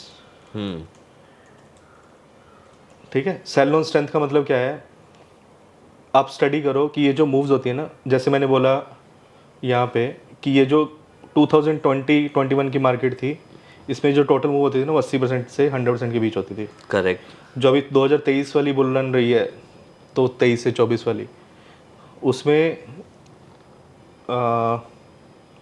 140 से लेके ऑलमोस्ट 160% के आसपास एवरेज मूव्स हैं। ठीक है। ठीक है, तो जैसे ये स्टॉक 140 टू 160 को भी अभी स्प्लिट कर लो, because this expansion also we can split it into 3 parts. What I am trying to do here is, ये मत सोचो कि वो स्टॉक 10 गुना बढ़ेगा या नहीं बढ़ेगा। ठीक है, we are trying to keep our focus on control the controllable. मैं ये पूरा 12 हफ्ते को कंट्रोल करने से अच्छा छोटी छोटी एक्सपेंशंस को कंट्रोल करूँ। ठीक है, अगर आप IRFC का ट्रेड देखोगे ना, then you will understand quickly कि यहाँ पे मैंने बाय किया, यहाँ पे मैंने सेल किया, 1/3 यहाँ पे सेल किया, 1/3 यहाँ पे किया, यहाँ पे मैंने 1/3 रखा हुआ था, देन सेकंड पोजीशन और बाय किया। ठीक है, फिर वो सेकंड पोजीशन को ट्रेड करके यहाँ पे मैंने कंप्लीटली सेकंड पोजीशन को सेल किया। अभी ये पूरी मूव मैंने कैप्चर की, उसके बाद भी मैंने यहाँ 145 तक की मूव कैप्चर की। मतलब आप ये बोलना चाहते हो कि जब ये आपने बोला ना कि आप 10x स्टॉक्स पकड़ते हो, हाँ, तो मुझे लगा कि आप स्टार्ट टू एंड तक नहीं रुकते हो। नहीं रुकता, अब इसमें मुझे फेलियर रेट भी बहुत होता है। हाँ, अब मुझे ये समझ में आ रहा है कि आप 10x करते करते, मतलब आप बहुत बार वो स्टॉक में एंट्री एग्जिट करते हो जिससे आपका 10x एक बार हो जाता है। हो जाएगा। अब बेसिकली वो 10x मूव का पार्ट हो गया। हाँ, जैसे वो 10x हुआ, you must have traded it like 3 और 4 times in that journey. Right. ठीक है, इसका मतलब ये नहीं कि हाँ भाई आंख बंद करके यहाँ पे ले लिया, अर्जेंसी आई और मैं बैठ जाऊंगा 1.5 साल के लिए। 50% ही एक्यूरेसी है आपकी, 50% फेल होना ही होना है। तो 50% कैसे रिमूव होगा? To control the controllable. ठीक है। बड़ी को छोटी में स्प्लिट करो, छोटी को और छोटी में करो। ये पूरी बड़ी है, ये पूरी बड़ी है, उसमें से ये एक छोटी है, उसमें एक छोटी है, एक छोटी है, इसके अंदर छोटी छोटी और है। वैसे एंड में वो छोटे ही हो जाते हैं। हाँ, ठीक है, तो वैसे हमने ट्रेड करना है। So now your selling will be fixed कि हाँ भाई मुझे कब सेल करना है, सेल ऑन स्ट्रेंथ। अगर मुझे average size of the move पता है, अराउंड 40-45% के आसपास होती हैं एक्सपेंशंस। ठीक है, ये 160% बोला मैंने, इसका कंपाउंडेडली मैथमेटिकली अगर 40% बढ़ गया, फिर उसके ऊपर 40 बढ़ा, फिर उसके ऊपर और 40 बढ़ा, मतलब प्लस करोगे तो 120 है, बट क्योंकि वो टोटल मैथ्स की टर्म में 0 से स्टार्ट हो गए 160 तक जाएगा। ठीक है, तो ये अराउंड 40 to 45% मूव्स होती हैं। तो अगर 40 to 45 है तो समझ लो वो एक्सटेंडेड है अभी, तो आप This is उधर when you बेच should सकते हो। exit। आप बेच सकते हो। उसके बाद there are very high chances कि it will form a base. वो जो छोटे बेस होते हैं वो 12% के आसपास डीप होते हैं। Then again either buy at bottom of the base या फिर नेक्स्ट एक्सपेंशन बाय करो। तो ये आपने बोला स्ट्रेंथ में बेचना है, तो क्या है? स्ट्रेंथ में बेचना तो 45% के आसपास जब हो जाए आप सेल कर दो। वैसे बियर मार्केट जो रैलीज होती हैं उसमें 18% से 22% के बीच होती है मूव्स। ओके। तो आप सोच के बैठोगे कि हाँ भाई अभी 45% बढ़ेगा, नहीं बढ़ेगा। नहीं बढ़ेगा। और जब पूरा ही बियर में भी बियर रैलीज चल रही है तो 8 से 12% होती हैं। बियर मार्केट में भी 2 टाइप के साइकिल्स होते हैं, बियर रैलीज होती हैं, बुल रैलीज होती हैं। बट ये क्या, ओवरऑल मार्केट कहीं नहीं जाती, ऐसे गिरेगी फिर बढ़ेगी, फिर गिरेगी फिर बढ़ेगी। तो ये जो एक साइज होगा ना बढ़ने का, उसमें आपको मूव्स मिलेंगी 22% के आसपास, बट जो गिरने वाली है उसमें 8 से 12 ही मिलेंगी, जैसा अभी का टाइम चल रहा है। अगर आप एक्सपेक्ट करो कि आज के डेट में आप 20-20, 22% मूव कैप्चर कर पाओगे, नहीं कर सकते। ठीक है। It's very very low chances. ठीक है, तो सेल ऑन वीकनेस क्या है? या तो आप लास्ट जो इग्नाइट बार है उसको ट्रैक करो।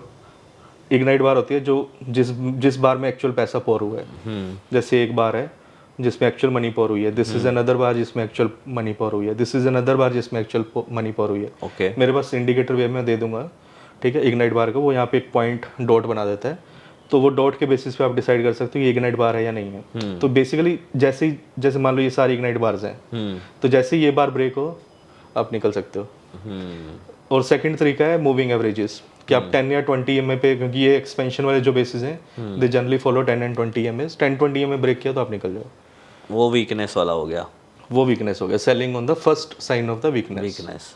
ठीक है, तो आपने इसको भी अभी सॉल्व कर लिया। So you have solved 3 of the 4 complex problems. The only is this, what to buy. What to buy. And this is something which you will keep on improving. आज जो आप कर रहे हो ना, आप उसी में ही फिल्टर करते करते करते करते 3-4 साल में अच्छे बन जाओगे।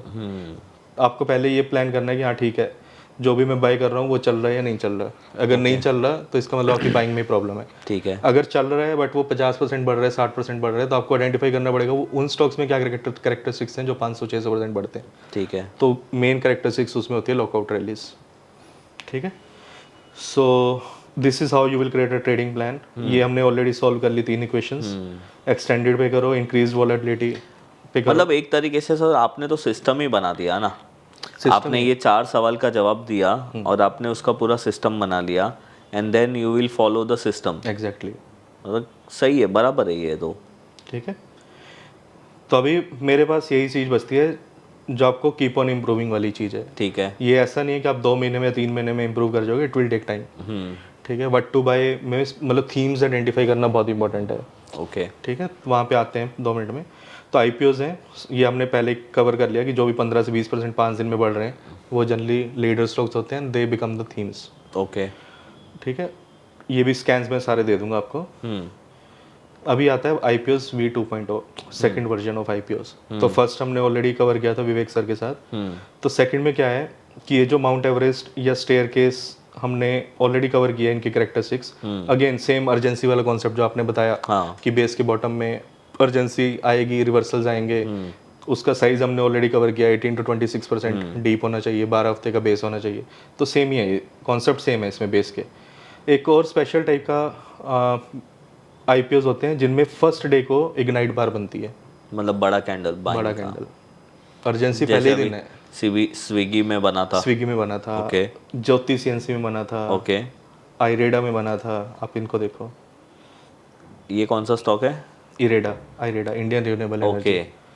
ठीक है, ये यहाँ पे एक बड़ा कैंडल बना, हाँ 51 से 60, ऑलमोस्ट 20% का सेम डे इसने मूव किया। ठीक है। अभी यहाँ पे आप ये देखो, अगेन रेंज वाली बात, आपके कॉन्सेप्ट अगर क्लियर है ना, कि जो बंदा 60 पे खरीदने को तैयार था वो 60 से नीचे आने ही नहीं दिया कभी। दैट मीन्स उसको अप्रूवल मिला हुआ है कि भाई 70 पे खरीदेगा ना तब भी चलेगा। Because this is a stock which can do 10x and it did almost 4x।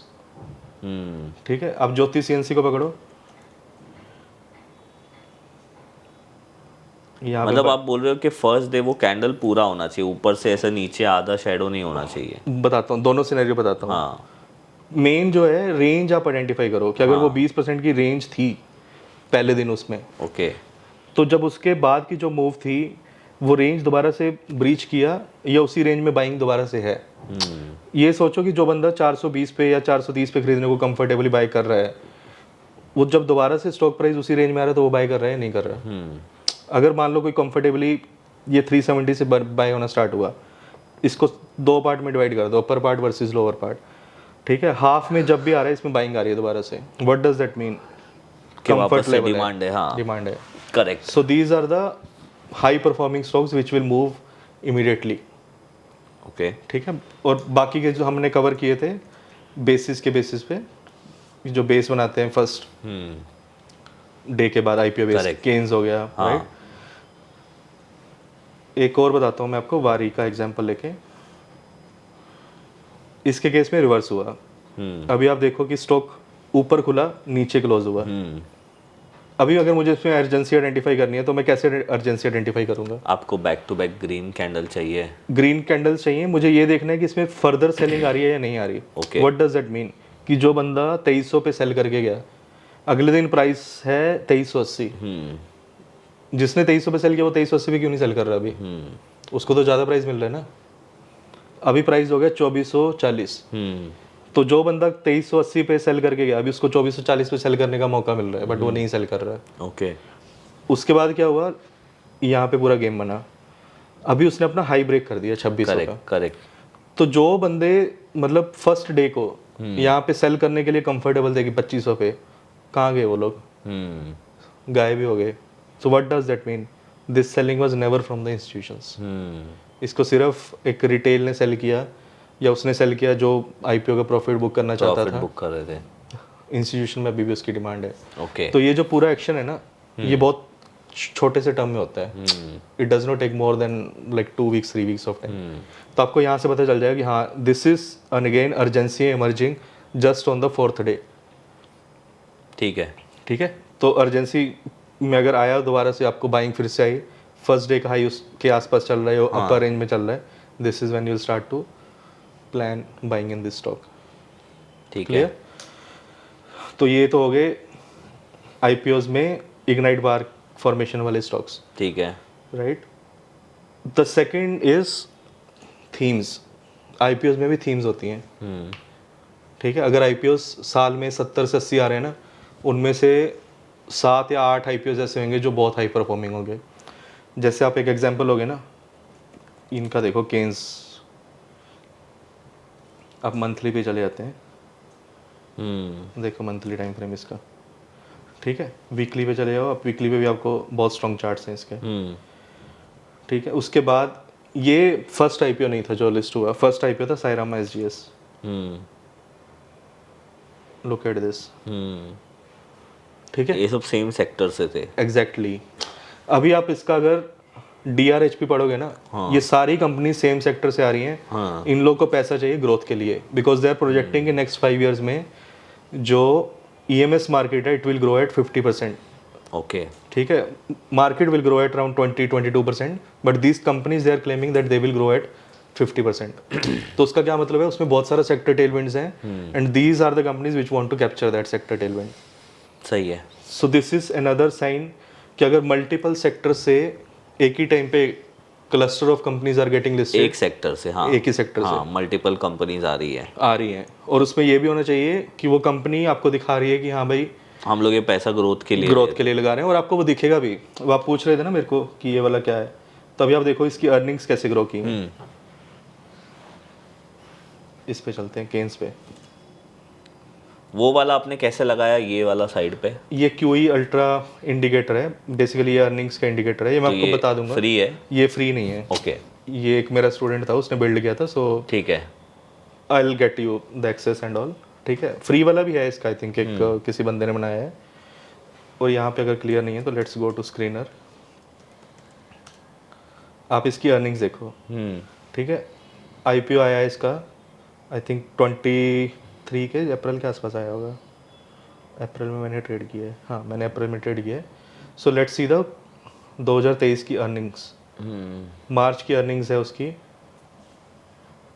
Revenue has grown at 56%। Okay, 2 quarter में 50% पे ग्रो किया है ये कंपनी। इसका अगर आप प्रॉफिट भी देखोगे, profits are growing at almost 100%। ये आपने कैसे लाया 100% वाला?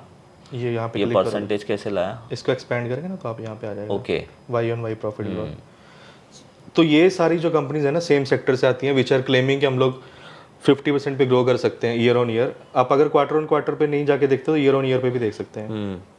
यहाँ पे देखो, मार्च 2022 में 600-650 का सेल्स था, ऑलमोस्ट 1100 का हुआ, 1100 से अभी 1500 का हो चुका है। Oh, right, so this is what you can see कि इनिशियली बेसिकली जो मूव आएंगे ना वो यहाँ पे आएंगे पहले 3-4 क्वार्टर में, बिकॉज 18 महीने का ही मूव है। हाँ, राइट, 5 क्वार्टर से 6 क्वार्टर का मूव होता है, करेक्ट। तो उसी टाइम पीरियड पे ये कंपनीज बहुत हाईली ग्रो करती हैं। इसका और एक एग्जांपल भी बताता हूँ आपको, डिक्सन, ये पूरा भी एक पैच आया था इकट्ठा। डिक्सन आया था, FL आया था, रूट मोबाइल आया था, डिजिटल कंपनीज थी ये सारी।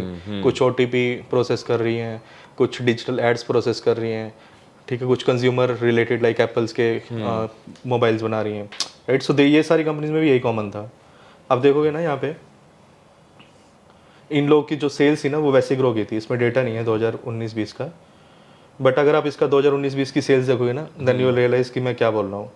तो ये जो एक क्लस्टर ऑफ कंपनीज एक ही सेक्टर से जब आती है ना और वो बोलते हैं कि भाई सेक्टर में बहुत सारी टेलविंड है and they are actually growing, तो these are the stocks which you should target instead of focusing on 70-80 IPO stocks. Just focus on those 7-8 stocks which get listed from a same sector, ठीक है।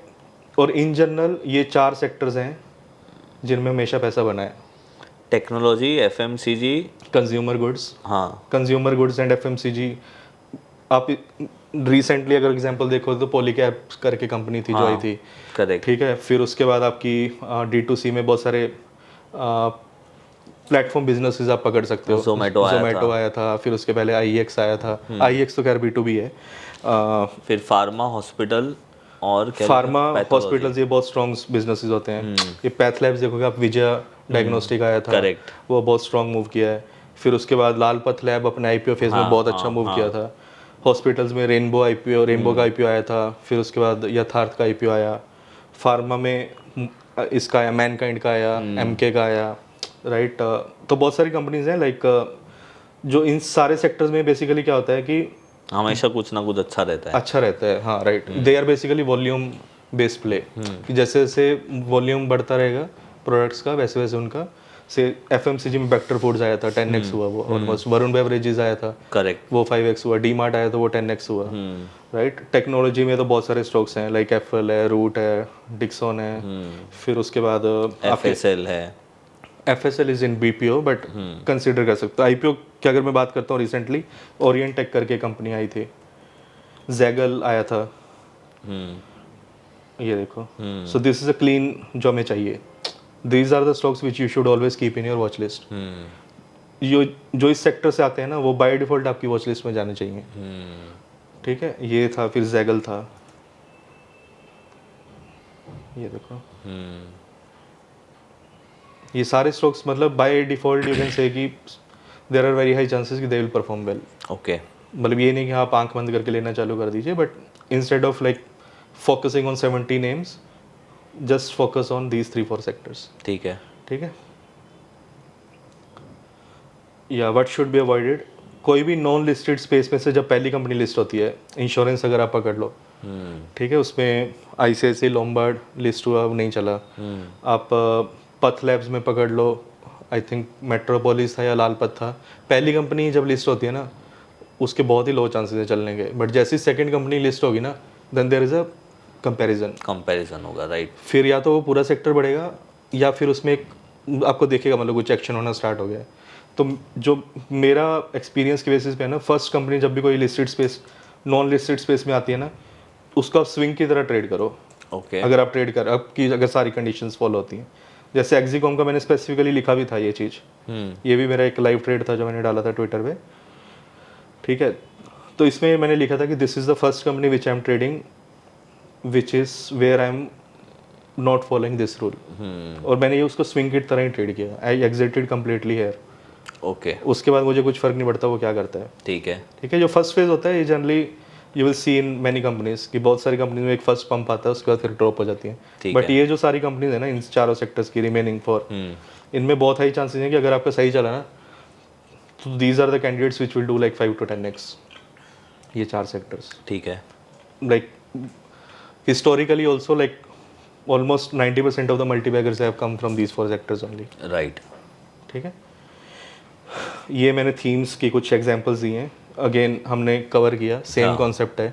आपको urgency find करनी है, multiple themes ये सारी मैंने trade की हैं। ये भी करंट थीम जो है अभी वो रेफ्रिजरेशन एंड HVAC चल रही है। ओके। आप पैक देखोगे या एम्बर देखोगे, so these are the strong names now, ठीक है। ये सारे स्टॉक्स में एक बहुत अच्छा मोमेंटम है, and generally these type of companies they don't stop at like again 50-60% या 100% पे, दे डू सिग्निफिकेंटली बिग।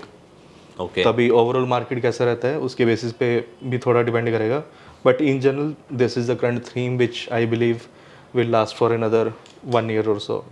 ठीक है। एम्बर भी सेम सेक्टर का है, या so if you look at these are performing really well currently. एक फर्स्ट इनिशियल फेज में ही है जहाँ पे कम्युलेशन होना स्टार्ट हुआ इनमें। ओके। ये हमने कवर कर लिया। ये वही एग्जांपल्स हैं जो हमने कवर किए हैं। ज्योतिषियन से हमने कवर किया, इरेडा हमने कवर कर लिया। ये थीम है जो मैंने बोला था ना, साइंट आया उसमें उसी में से सायराम SGS आया, केन्स आया। करेक्ट। ये ज्योति के केस में आजाद इंजीनियरिंग आया था, फिर ज्योति आया। दोनों के दोनों सॉलिड परफॉर्म किए। अभी एक KNR I think heat exchanger करके कंपनी लिस्ट हुई है। So these are again like same set of sectors जब आती हैं तो you should just pay little more attention. Okay. ठीक है। IPOs थीम में क्या है, बेसिकली न्यूली लिस्टेड कंपनी होनी चाहिए plus part of the theme. Part of the theme हमने कवर किया है। ये 2022 के IPOs हैं, ये 2023 के हैं, ये 2024 के हैं। ओके। एंड 2025 में अभी recently these two are again part of the same theme. ठीक है। ठीक है। So these are something which one should focus. ये कुछ फेल भी हुए हैं जो मैंने खुद ट्रेड किए थे, but they did not work.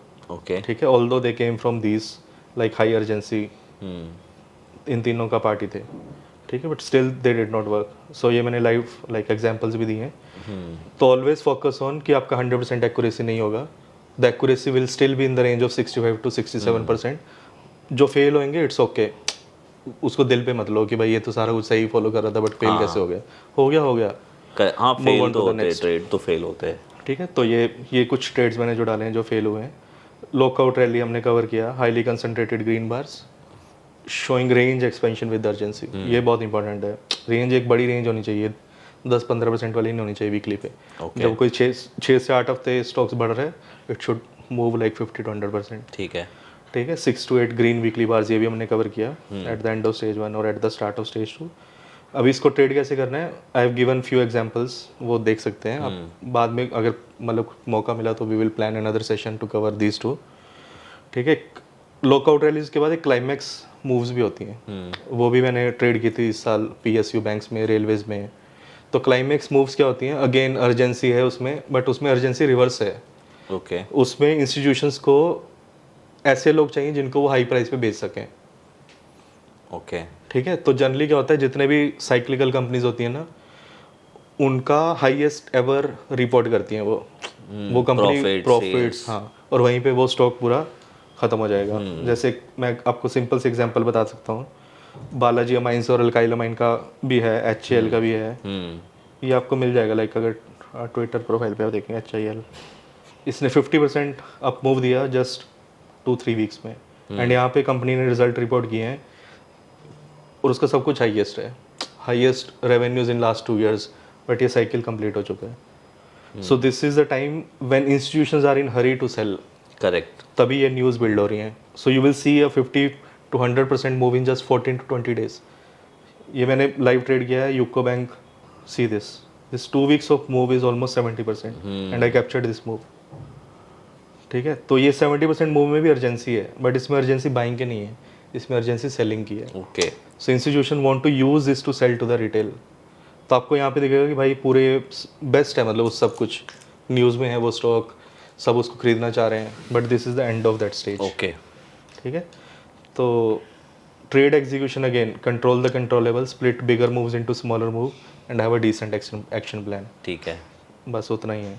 How to become better with time is try to trade concentrated in high momentum themes. Okay, बहुत सारे लोग क्या करते हैं, नॉन थीम्स में ट्रेड करते हैं।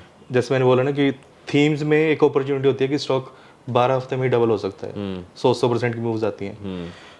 अगर आप नॉन थीम्स में ट्रेड कर रहे हो ना, you will probably be growing at 20-25% in that swing high.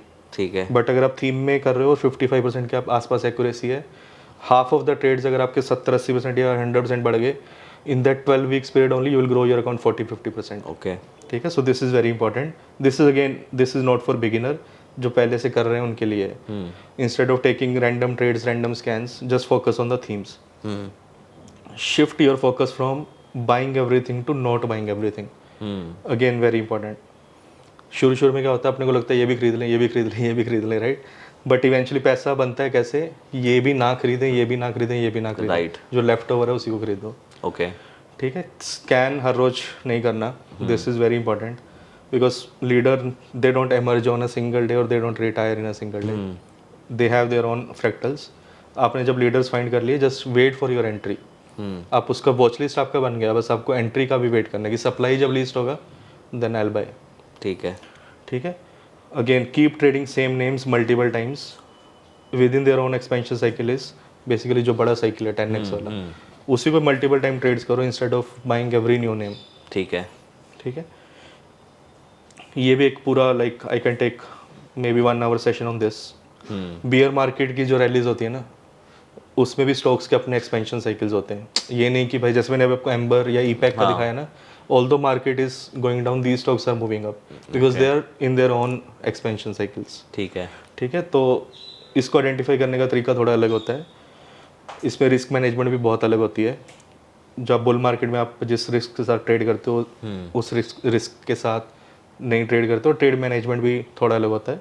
But again I am saying this from a point of view, जो ऑलरेडी अच्छा कर रहे हैं वो बेटर कैसे कर सकते हैं। Okay. This is how they will move 1 step ahead in their career। ठीक है, तो यही है सर, जितना था I think I try to cover as much as possible. Yes, तो थैंक यू सर। और मुझे ऐसा लगता है कि आज तक का सबसे बड़ा ये पॉडकास्ट था। मैं आप लोगों को रिक्वेस्ट करूँगा कि don't take this video as a normal podcast, take this video as a one webinar. कि भाई मैं यहाँ पे बैठा हुआ हूँ, मैं देख रहा था सर एक भी पॉइंट को है ना ऐसे नहीं कर रहे कि चलो इसको फटाफट एक्सप्लेन कर दिया, इसको एक्सप्लेन कर दिया। मैं ये देखने की कोशिश कर रहा था कि आप है ना वो पॉइंट का क्रक्स समझाने की कोशिश कर रहे हो कि आपने वो क्यों लिखा है, उसके पीछे का रीज़न क्या है। Yes. तो बहुत मज़ा आया सर आपके साथ बात करने के लिए। और मैं आप लोगों को भी ये बोलूँगा कि अगर आपको ये वीडियो एक बार में नहीं समझा है तो आप इसको 2-3 बार देखिए, बिकॉज़ इसके अंदर बहुत सारी ऐसी चीज़ें हैं जो बहुत डीप है। जैसे मैं बहुत सारे लॉन्ग टर्म ब्रेकआउट्स को ट्रेड करता हूँ ना, तो मुझे भी कुछ आइडियाज़ आए कि मैं ये चीज़ को अपने स्टॉक्स में कैसे Yes, अप्लाई कर implement सकता कर हूँ। सकते हैं। अगर किसी स्टॉक में वो अर्जेंसी वाला कॉन्सेप्ट मैच हो रहा है तो फिर वो मेरे लिए भी ज़्यादा फ़ायदा होगा। बिल्कुल। तो thank you sir, thank you very much. आप आए हमारे यहाँ पे एंड आपने हमें ये सिखाया। अगर आप लोगों को ये आज का वीडियो पसंद आया है तो आप हमारे वीडियो को लाइक और शेयर ज़रूर करिए, और अगर आपने हमारे चैनल को सब्सक्राइब नहीं किया तो सब्सक्राइब ज़रूर करिए। सब्सक्राइब क्योंकि- जरूर करें सर। हाँ, बहुत अच्छा क्योंकि कंटेंट ला रहे हैं विजय जी। ऐसे ही ये देखो, ये चैनल पे आपको ऐसे ही वीडियो मिलेंगे जो हम रियल ट्रेडर को लाके उनका मेथड समझाने की कोशिश करते हैं। तो thank you sir, thank you very much. Thank you आपका भी बुलाने के लिए, और थैंक यू ऑडियंस, आपका भी आई थिंक टाइम बहुत इंपॉर्टेंट है, and if you are spending 1.5 hour a year, I hope you will get good learning and it will help you get to a right path. That's what I can say. Thank you sir. And thank you आपका भी, आप बहुत अच्छा काम कर रहे हो, and I know like कितना एफर्ट लगता है। He has planned these things so smoothly, travel plan किया, how I reached here, he called me कि आपको कुछ चाहिए सर। अरे so yeah it was very nice of you, yeah very thankful to you thank you sir, for giving me an opportunity. I think yeah, this has been really good. Thank you, thank you.